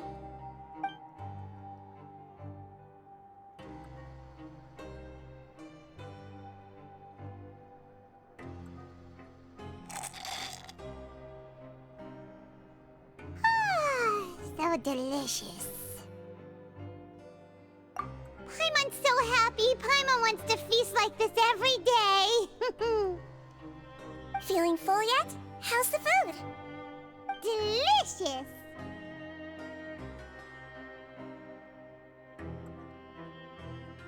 I'm so glad to see you all so happy. Oh, see, the expression on your face just now? The muscle here just moved, which suggests that you're feeling quite relaxed at the moment. Sijween, do you do this to help your patients or to better understand human beings? A bit of both, I suppose. I'm a Melusine, which means I'm very different from human beings. I must know what you're thinking if I want to take good care of you. You're really good at taking care of people. Even though you're so short, you still talk and act like an older sister. Really? You're reminded of an older sister? That's great to hear. Oh, and what did you mean back in Risley's office? When you said that you were protecting Linny and his siblings as well? Oh, that. I just asked His Grace to look out for those children, especially that diver boy. I was getting a bit worried after hearing that something was wrong with the water. Thankfully, Cloran is very strong and managed to save him in the nick of time. His Grace also sealed the pipes after Cloran left, to make sure that Linny wouldn't impulsively chase after his brother. Although the path was blocked, we still stationed some guards there to stop anyone from approaching. They were instructed to only open the door once Miss Cloran had returned. Oh, and I was keeping an eye on Mr. Linny as well. We had to press him, but we couldn't allow him to be in any real danger. You were all super considerate and really thought everything through. It's just what we do down here at the fortress. At least this has been His Grace's style for as long as he's been the leader. Oh, I really wish Monsieur Nervula would come down here more often too. I feel like he'd like it here, with all the darkness and chaos.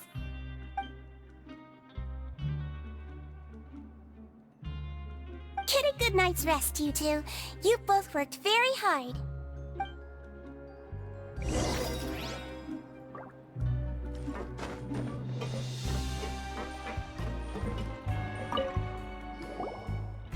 Cloran! Ah, it's you two. How's dinner? It's all right. Miss Sijwin really put in a lot of effort. So we heard that Risley invited you to come down to help, and you saved Fremine too! You sure work super fast! Oh, it was child's play. Still, Paimon didn't know even champion duelists could take on side jobs. Oh, and why aren't you eating with Sijwin and the Duke? Won't you get bored eating by yourself? Miss Sijwin was with you, and the Duke has business of his own. Actually, didn't Navia say that you went out for dinner with her as well? Yeah. First time in a long time. First time in a long time? So you mean you've gone out to dinner with her in the past? In the past, yes. You seem to be enjoying yourselves here. Things will be getting messy at the fortress soon. Don't run around unnecessarily.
much has happened.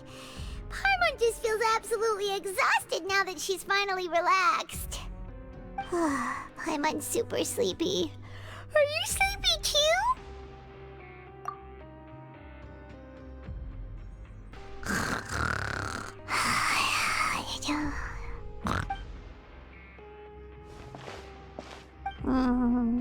Delicious.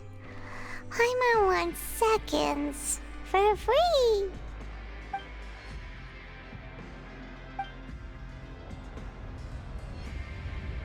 Out of my way! Get out of my way! What happened? Why is everyone running? No idea, but something must have happened. Stop asking! Who's yelling? Paimon still wants to sleep.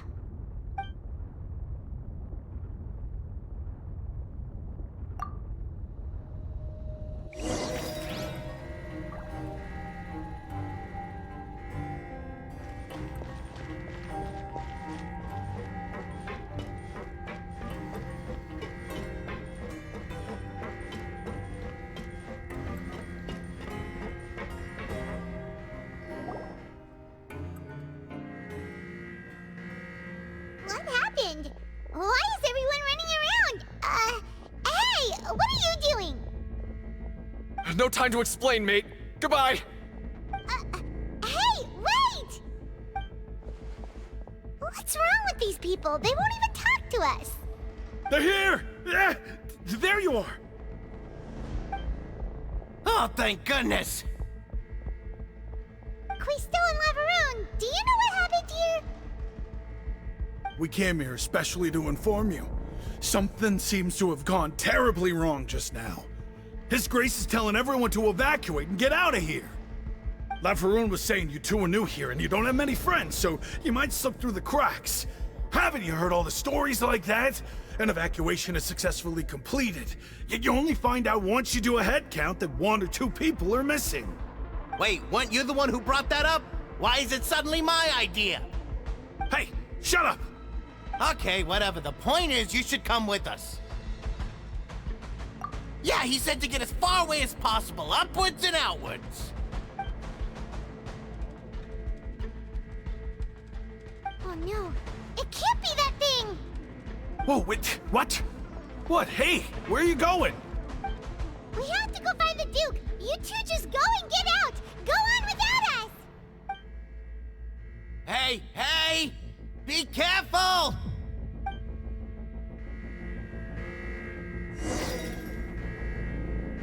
Attention! Please evacuate upwards and outwards, upwards and outwards. If you're already at the topmost layer, then try to move as far outwards as possible.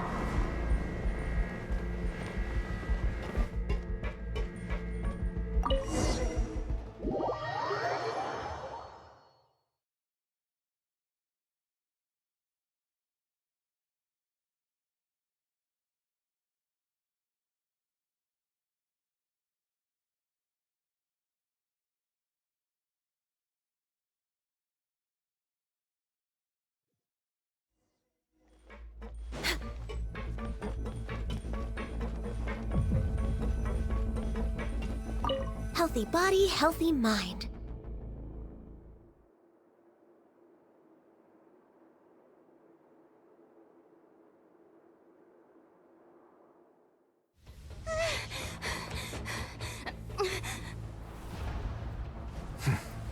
They're here. Just like I said. What happened? Huh.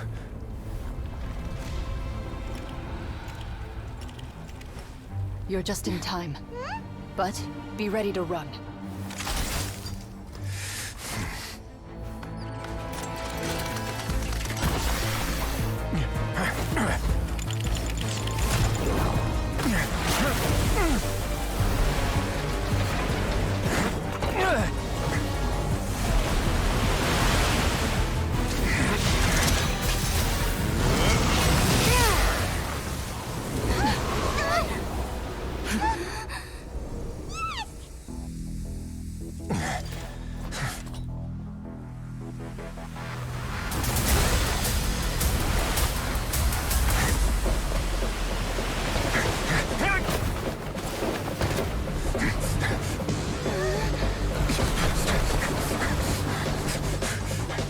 3, 2, 1.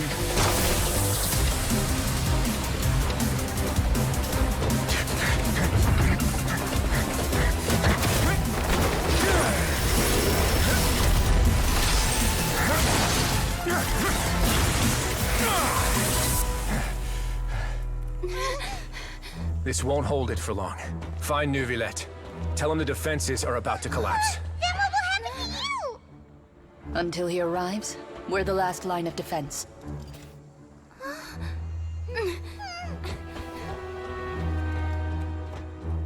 The gate. How long do you think it'll hold? That depends on us.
Neuvillette?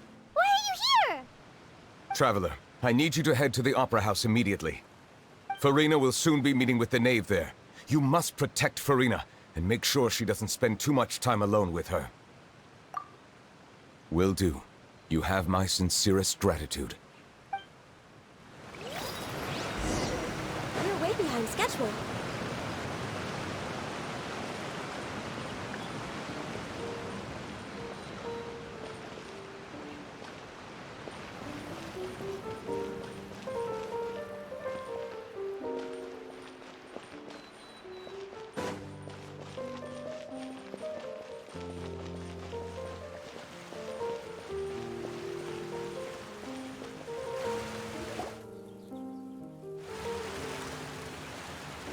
Look! There are a ton of Fatilian Palais Mermonia people over there! The knave is probably here already. We need to hurry! Are you two the traveler in Paimon? Monsieur Neuvillette has left instructions. Please follow me. Though I'm sure he's already explained, this should be a mostly cordial conversation, unlikely to give rise to violence. But it would be most appreciated if you could protect Lady Farina to the best of your abilities.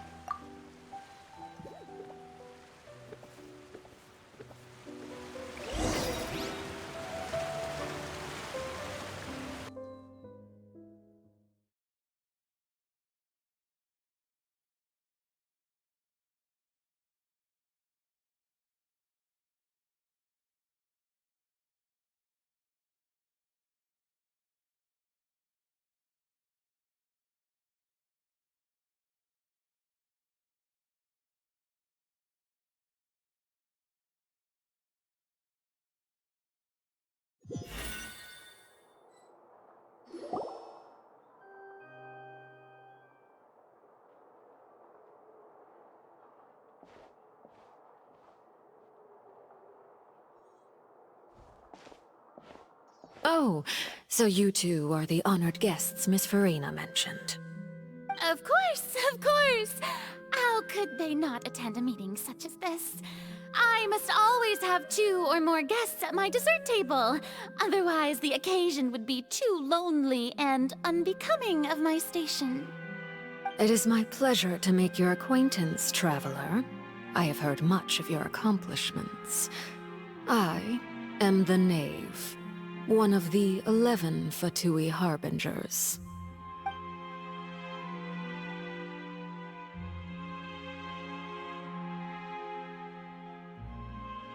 I've already prepared seats for you. Come, sit beside me. Perhaps you two are unaware of how Miss Farina and I do things. You see, we actually recently agreed to get together for tea when we had the time. See this?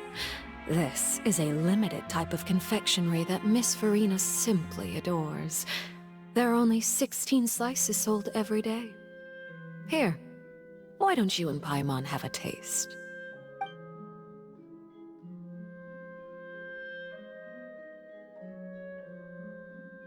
Traveler, what do you think of this cake? That's good to hear. So what Child said was on the mark after all. You do share a taste in desserts with Farina and I.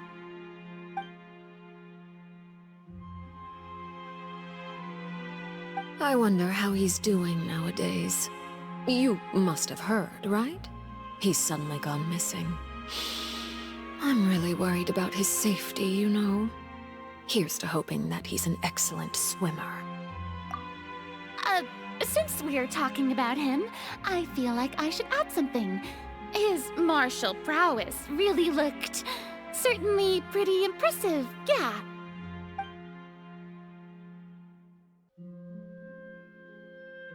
Oh, so you're also familiar with his aptitude for fighting, Miss Farina.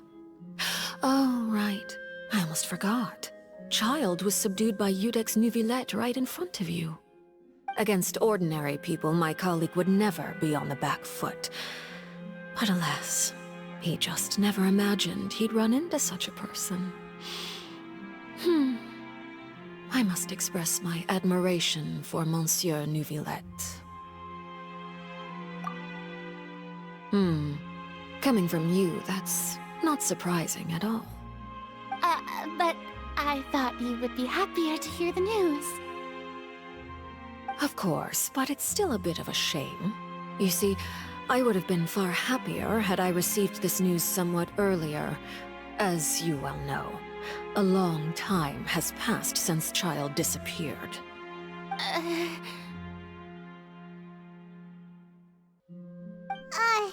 Well, in any case, there's no need to worry. We know for sure that Child is still alive. Oh, and just how do you know that? Because we found evidence that proved he left the Fortress of Mirapede. And where did he go after leaving the fortress? Well... The Fortress of Mirapede lies deep beneath the waves. Unless he pranced right out of the main gate, he must have had to swim for it. Do you have any proof that he surfaced safely?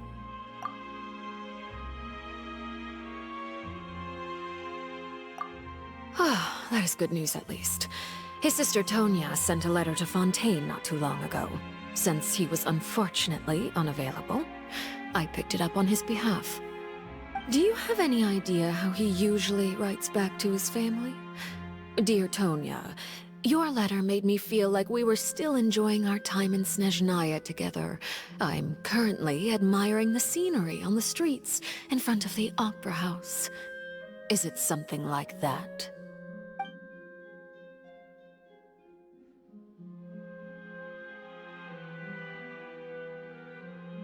All letters tend to follow the same few formats anyway, right? As long as the contents are accurate, it doesn't matter so much how it's written or how it's worded.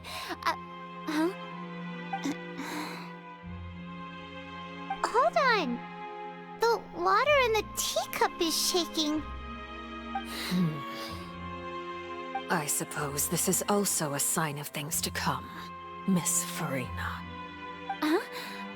I don't quite understand what you're trying to say. Have we entered into the next stage of the prophecy?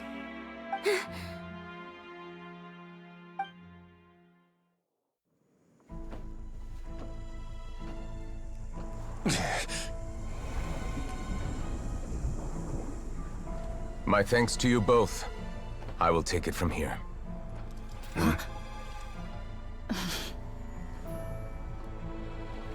Sure you don't need a hand? Quite sure. Wow. So, what's your secret, huh? Let me guess. Nah, who knows? Maybe it's just your sense of responsibility. Sounds about right.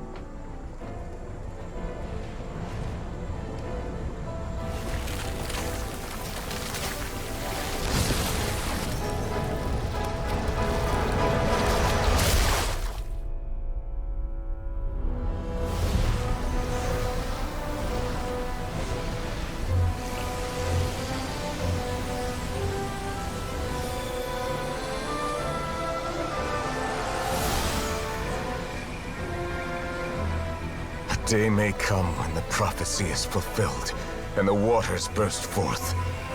But it is not this day! This ancient power could easily obliterate an entire race. A tsunami of fury would unleash endless catastrophe.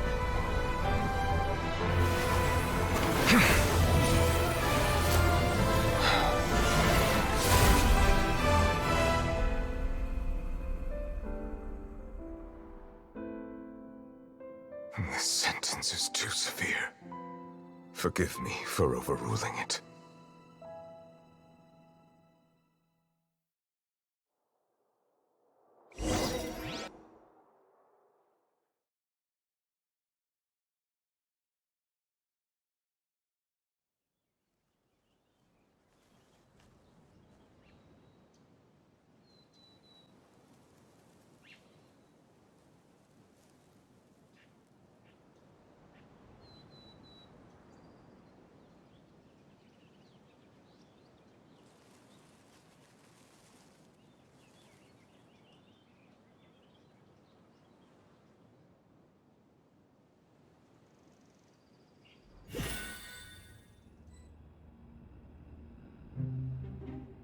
All right. Seems like the problem inside has been suppressed. Let me guess, we're safe for now. Indeed. But only for now. I win this bet. You owe me a present. Very well. It was indeed just as you said. You made a bet? We made a bet on the size of your entourage. Cloran thought you wouldn't come down by yourself. I figured you would have at least brought a few people along for appearance's sake.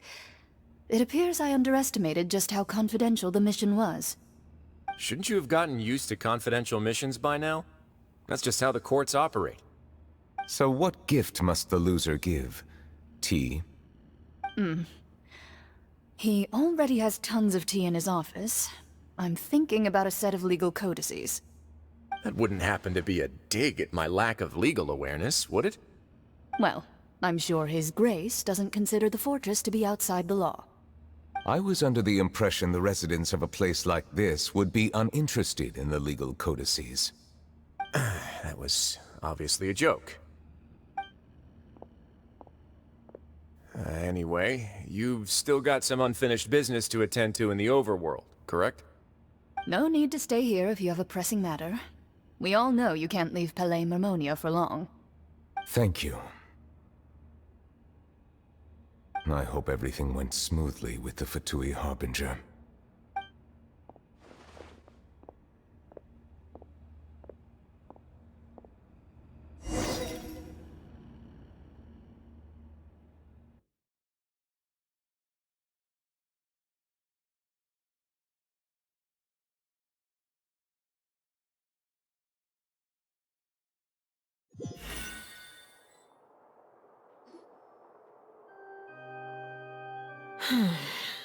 I must say, we've spent long enough playing house.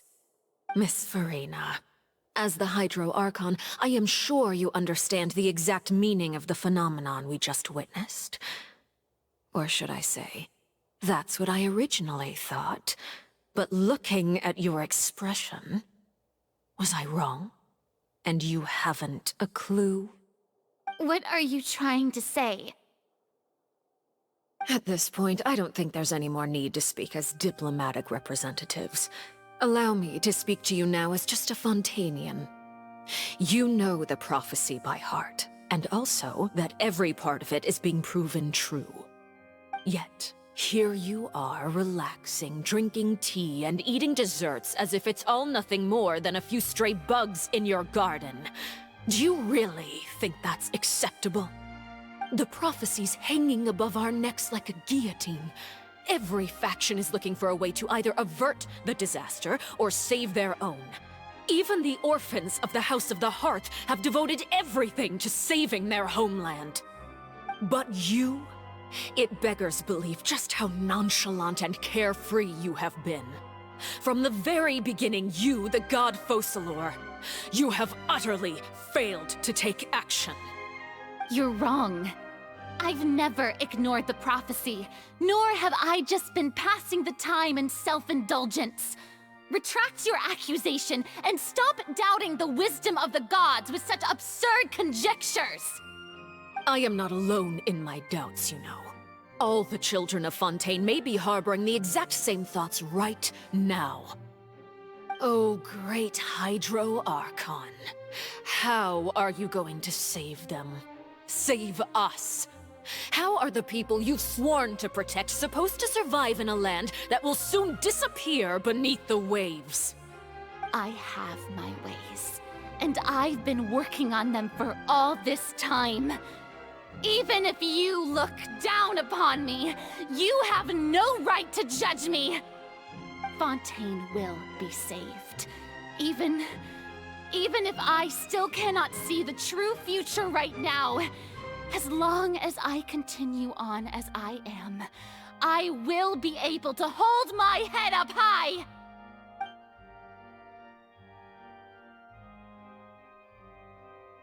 Then I ask you, Miss Farina, just what have you been working on?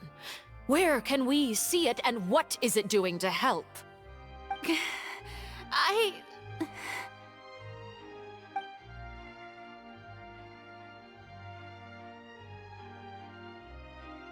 My machinations are just like the prophecy itself.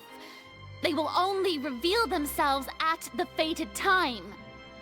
It is just that beings like yourselves are unable to perceive them as of yet. I see.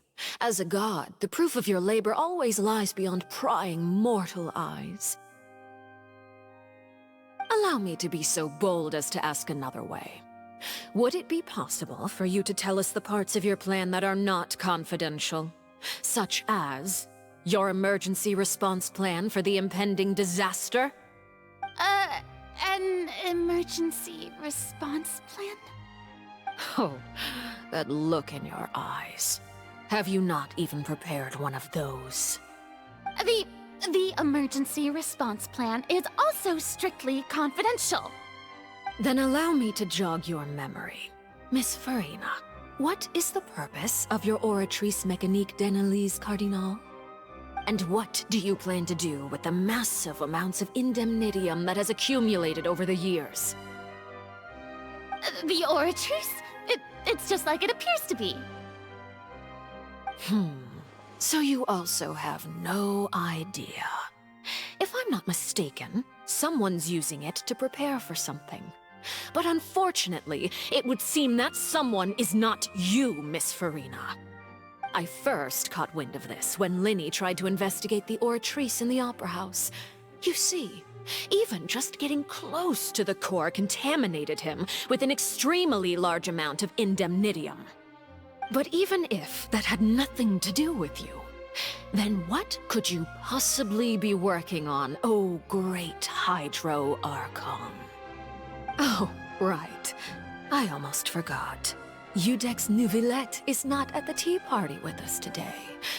Miss Farina, I suppose you must have ordered him away to take care of some troublesome business. Yeah, yes, that's exactly right. Please keep it a secret for me. Of course I will. Although, I must say, Miss Farina, you seem quite insecure without the Udex by your side. Oh, very well. Let's stop that conversation here. There are still a few slices of cake left, so please, help yourselves, everyone.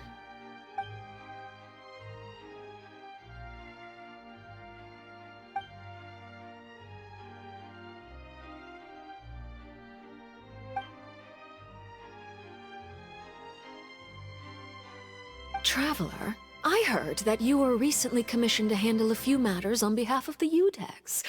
Why don't you take an extra slice of cake?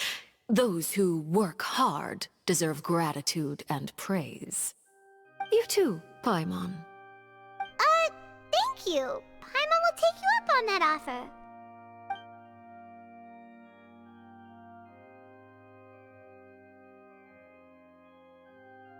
Oh, Paimon's super full. That cake was great. If it's on my tea table, it must be of the highest quality. Yes, and we must thank the knave for bringing these over as well. You're welcome.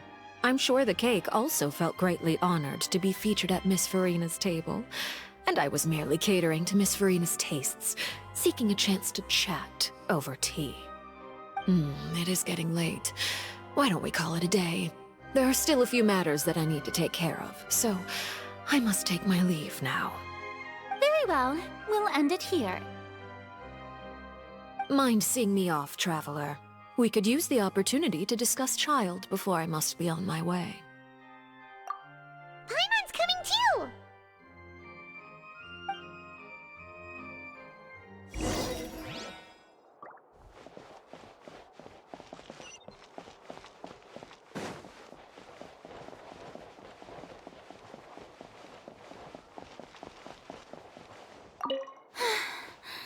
The tea party turned out to be even more difficult than I'd imagined. Why are you looking at me like that? Is something the matter? If there's nothing urgent, then I shall be retiring for now.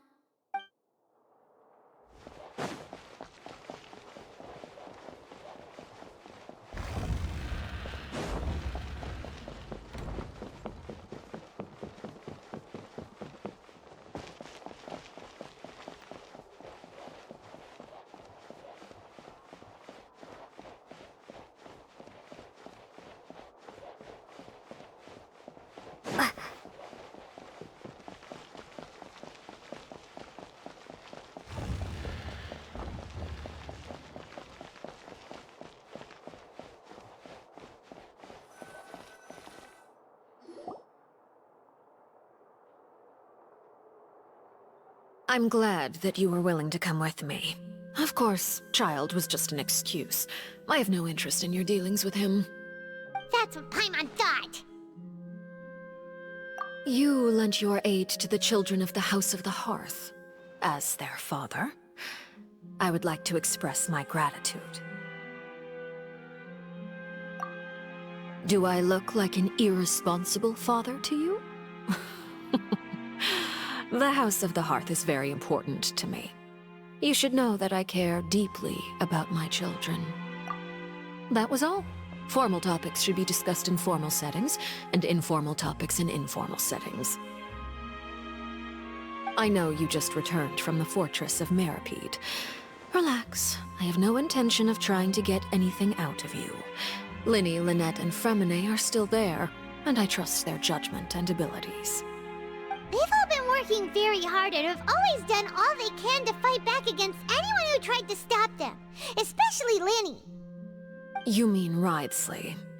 He's a tricky one to deal with. It's unfortunate that Linny's so eager to prove himself that he can't learn to rely on others, including me. By the way, and you can just consider this a bit of idle gossip, but what's your impression of Farina? You are outside of our disputes, and the freest person in all of Fontaine, able to move around most easily. Allow me to share my perspective with you. And that's everything that happened during the trial. Master Child was declared guilty and immediately transported to the Fortress of Meripede. Didn't he say he was coming here on vacation? Does he not feel an ounce of shame for all the trouble he has caused? Forget it. He did give us an opportunity. I will be meeting someone shortly. Do you require help with any preparations? No need. I will take care of it myself. I need to meet with Farina, the Hydro Archon. She is at the heart of Fontaine. But what's fascinating about her is that she often seems more like a celebrity than a working Archon. Oh? Come over here, you little critter, you!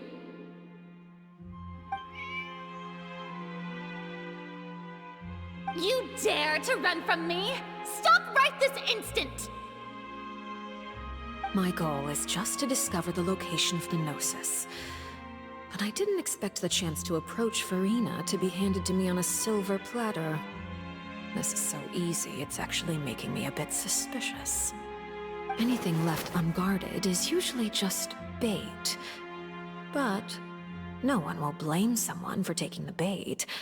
After all, from the moment it was attached to the hook, the bait is meant to be sacrificed. It's just as I guessed in the second before I struck. The Hydronosis is not currently held by the Archon. In fact, this Archon doesn't seem like a god at all. And I sense that she's under some kind of curse. Who are you? And what are you trying to do? Please don't kill me! I'm begging you, please! The fear in her pupils is genuine, so perhaps she's not bait after all. Either way, targeting her has lost all meaning. I left the scene with ease. Nobody came looking for me, and nobody could serve as a witness to my near assassination of Focalor. I suspect even Farina dares not mention this incident to anyone. Not long after, my informants confirmed what I had guessed. After returning to her quarters, Farina quietly cried alone. She was so scared that she could not sleep that night, nor could she even bring herself to eat her cake. There's no doubt that there's something wrong with her. I began to entertain the possibility that she is not the true Hydro Archon. Perhaps Iudex Neuvillette is actually the genuine article. I have to find the Gnosis. If the Neuvillette hypothesis is correct, he is probably in possession of it. Alternatively, it might have been hidden in a place that's hard for ordinary people to access. Yes, Father. My dear children, please speak. News from the fortress of Meripede. Master Child has gone missing. On top of that, the contacts and guards we bribed at the fortress have all gone quiet as well. Probably the handiwork of that Ridesley. I'm afraid so. This is a good opportunity. The value of a Harbinger is much higher than most would imagine. We now have an excuse to exert diplomatic pressure on the Fontaine authorities. Set up a meeting for me. I would like to meet the Hydro Archon and Iudex Neuvillette. Oh, and I have an additional mission for you three. Yes, Father. Tartaglia's disappearance was not a part of my plan, but I can use it to make a breakthrough. With this as my excuse, I can ask for an official audience and continue my investigation of Farina and Iudex Neuvillette. The initiative belongs to the House of the Hearth. My wish to investigate the fortress of Meripede will be a front. Linny and his group will be responsible for the actual intelligence gathering.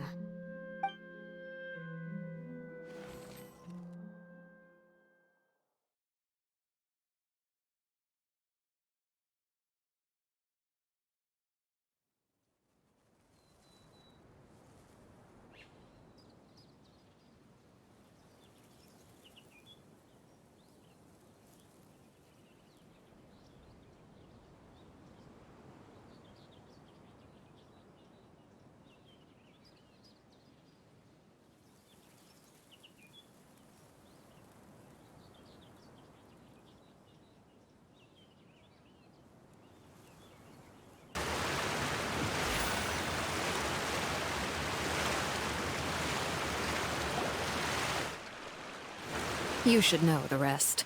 Linny's group is quite close to you, so they wouldn't have hidden anything from you. You attacked the Hydro Archon? It wouldn't mean anything, even if you shouted it from the rooftops. After all, even Farina herself is still pretending that nothing of that sort ever happened. Alright then. I've now had 2 chances to enjoy tea with Farina. I have to say, the leadership of Fontaine is even more inscrutable than I had imagined. I once surmised that Iudex Neuvillette must be the Hydro Archon, but now, that doesn't seem right to me either. I am a servant of Her Majesty the Tsaritsa. Over my years of service, I've learned how a real Archon conducts and carries themselves. Whether Iudex Neuvillette or Farina, neither fits the bill. It's hard to imagine either of them as the Archon. Of course, that is all just how I feel. Gut feelings often do not require justification. It is, however, quite amusing to me that after all my years working in intelligence gathering, I've come to realize I am at a complete loss regarding the identity of the god of the land of my birth. Don't you think Fontaine is quite intriguing? A catastrophe looms, yet many secrets have yet to rise to the surface. It looks like Fontainians will have no choice but to save themselves. Ultimately, though, one must survive in order to do anything else. Should the need arise, I would be happy to cooperate with you. You don't need to commit to anything right now, of course. I have a feeling that the situation will continue to evolve, and as your name is often connected with noble deeds, I'm sure we will work together someday. He certainly returned quickly. You must want to catch up with each other, so I'll leave you to him.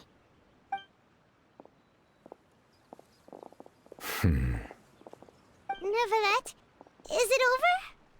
For now, yes. But this issue will prove quite thorny in the long term.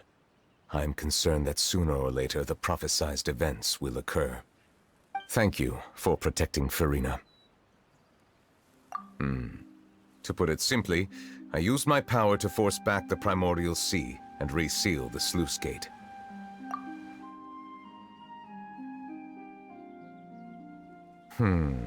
So as expected, the Knave has turned up the pressure on Farina. She's trying to feel her out, though I'm still unsure as to her motives. Permission granted. Whoa.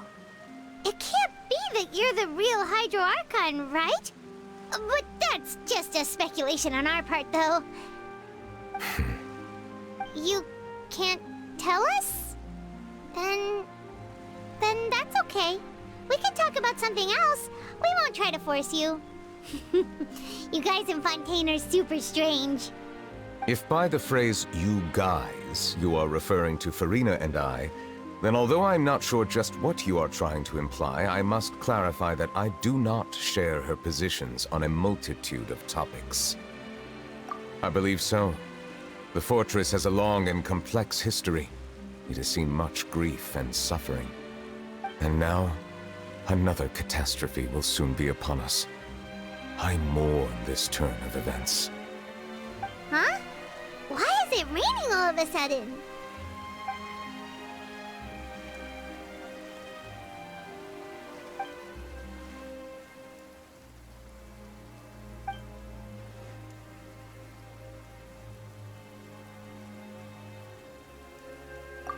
You may be closer to the truth than you think. Oh? And what are you thinking? The dragon of... what? Huh? Please do not be so surprised.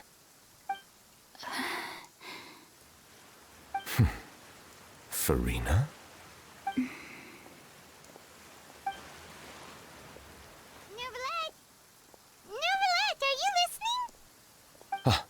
My apologies.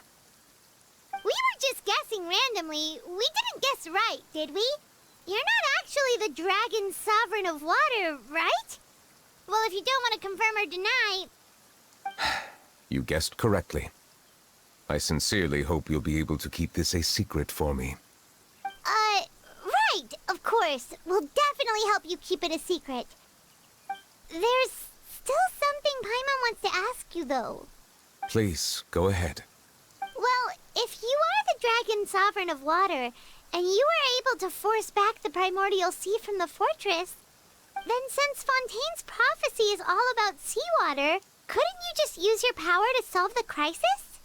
None of the currently living dragon sovereigns in the world, myself included, possess our full dragonhood. They say that when the first usurper arrived on Tivat, they seized a part of the dragon's power.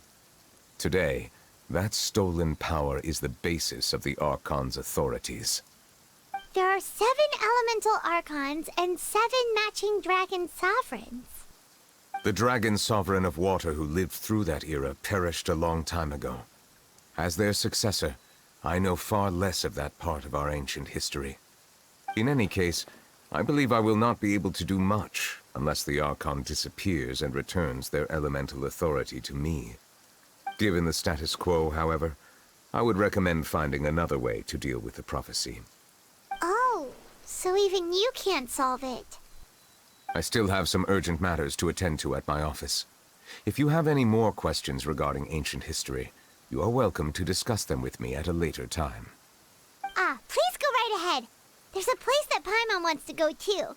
Traveler, why don't we pay another visit to the Fortress of Meripede? Paimon is a little worried. We'll see you another time. Take care.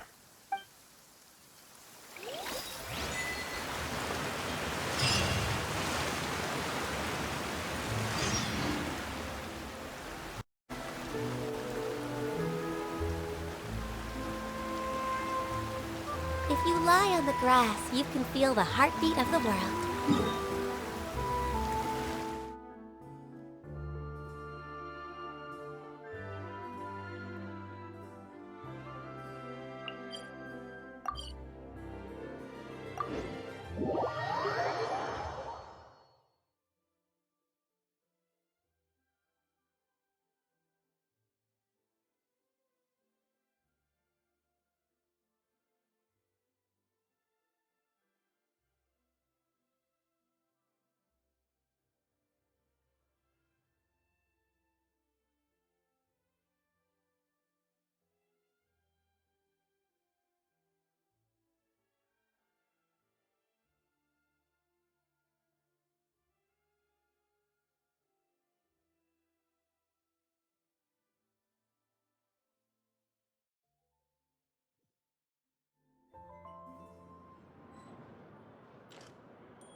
You guys are back?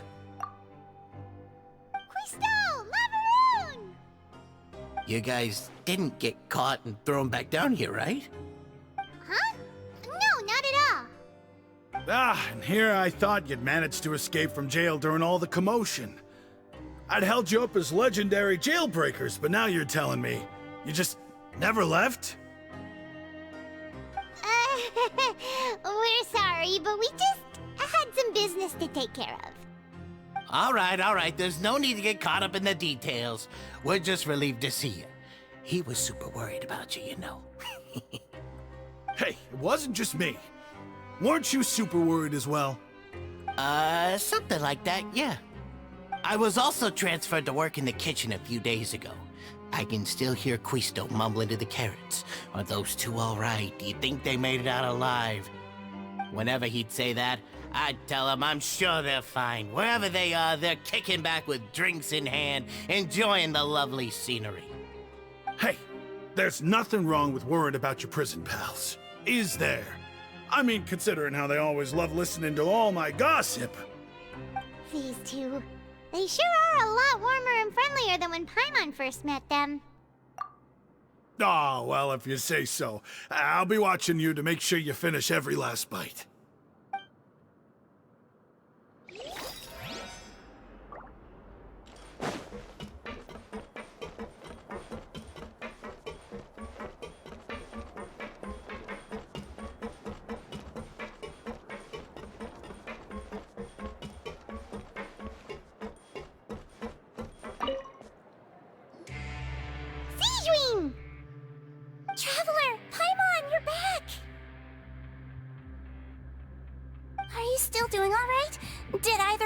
hurt? We're fine, but what about you guys?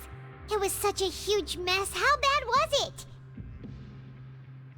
A few people sustained superficial injuries, but that's about the extent of the damage. Monsieur Nervulette paid us a visit. It was all thanks to him that we managed to suppress the crisis for the time being. Oh, of course, we must also thank you for the help you provided. How did Nervulette know that he was needed here? Well, Monsieur Nervulette has strong resonance with the hydro element. When the water level rises, he can feel the waves produced. I ran into the bombshell bros while bandaging the injuries of the wounded. They were mumbling the whole time about how you just ran down without a word. I'm so relieved to see that you're both alright. If you're not too pressed for time, please stay with us a few more days. Just let me know if you get a craving for any particular dish, so I can have Mr. Walsey get your meals prepared. Oh, and please feel free to visit the infirmary for a break at any time. I'd like to take the opportunity to spend some more time observing your facial muscles as well. Your happy smiles are quite contagious, you know. They're so memorable, and I've missed them immensely while you were gone.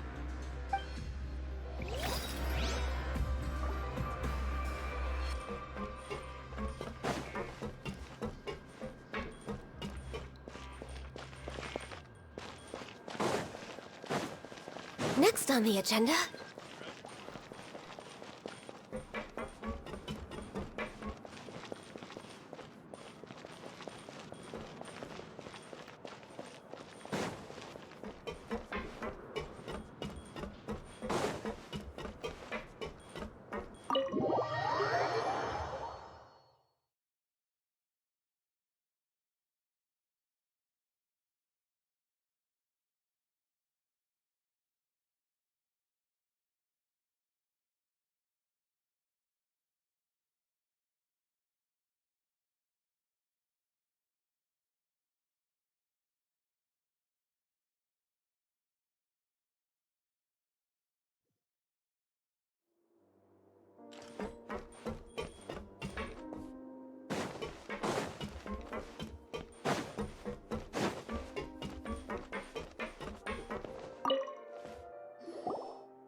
Courier?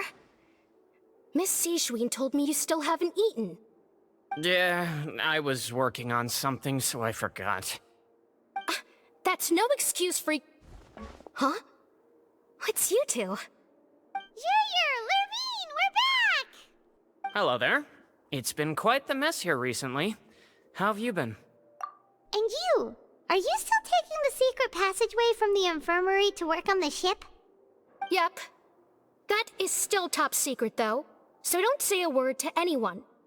It can be a bit annoying when there are lots of people in the infirmary, but I still prefer taking that route over the one from the Duke's office. I mean, the infirmary does make it easier for you to slack off. Oh yeah? Then why are you also here so much? You two really are just using your jobs as a cover for your relationship, aren't you? Not at all!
We're way behind schedule.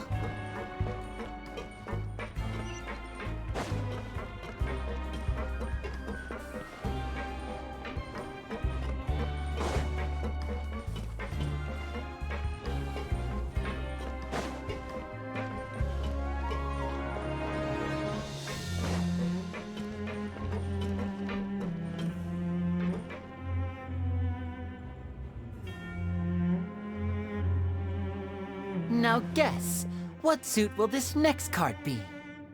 A bare-teeth cat? Well, well, look who it is. Traveler, Paimon. Hello, everyone. Looks like you're recovering nicely from it, eh? Mm-hmm. Thanks to everyone's support. Oh, right. I managed to work up the courage to thank Miss Clorand in person. Whoa, how did she react? She told me that it was nothing. It was as if saving a life wasn't a big deal to her at all. She also told me not to worry about it. She didn't want to stress you out, that's all. She's right, and it's best not to dwell on it. Yeah.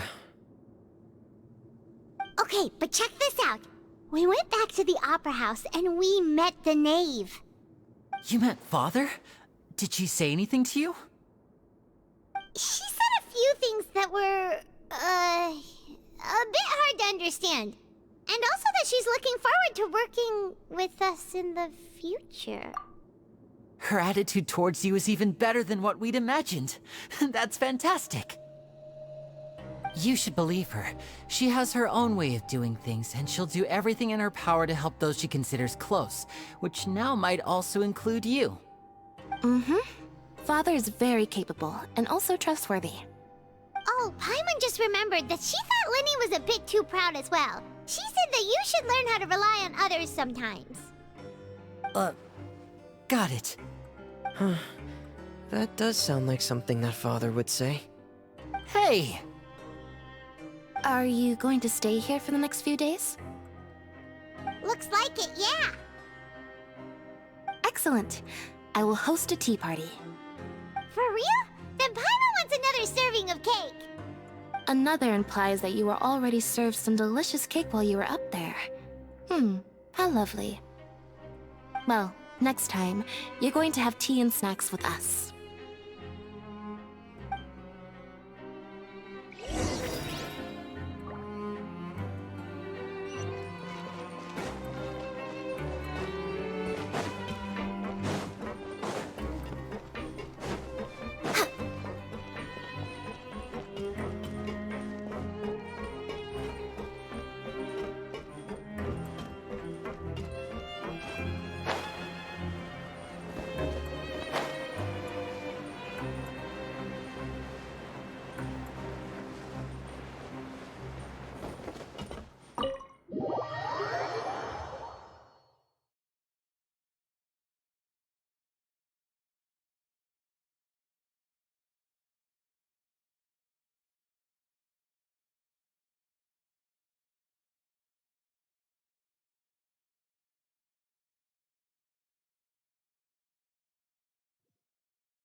Do my eyes deceive me, or did I just see two inmates come back after making it to the surface? Some strange winds blowing of late. We wanted to see how the fortress is doing. Is everything still alright? We're fine, for the most part. Neuvillette came down and took care of the worst of it. If that's the case, why don't you just ask him to stay here? Oh, yeah, what a brilliant plan. Let's go convince the Eudex himself to exchange the courts of Fontaine for a puddle of water in the middle of nowhere. He came here in a hurry and left without even stopping for a cup of tea. He did remember to take Miss Sigewinne's gift with him, though. He sure sounds super busy. Miss Clorand has left as well. She also took her gift from Miss Sigewinne. Were the gifts milkshakes?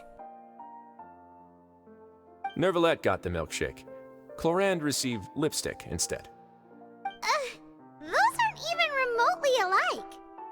Well, it's Nervilette's own fault for making Sigewinne worried about his health by working so much. But besides that, our head nurse is still pretty fond of picking out beauty products for the ladies. Oh, and I have some gifts here for you as well. Are these from Sigewinne too? Nope, they're from yours truly. You've already wrapped up your work at the fortress, so you can return to the surface at any time. You haven't yet served your full prison term, however, so you may continue to use your cell until your term is up. For real? Then we could stay here for a really long time? You may access the cafeteria for free. Hooray! Just remember to come complete your paperwork once it's time for your release.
Healthy body, healthy mind.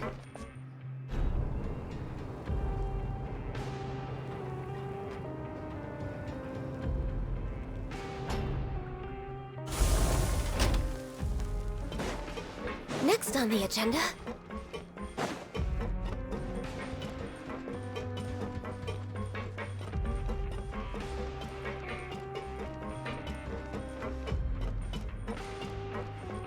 We're way behind schedule.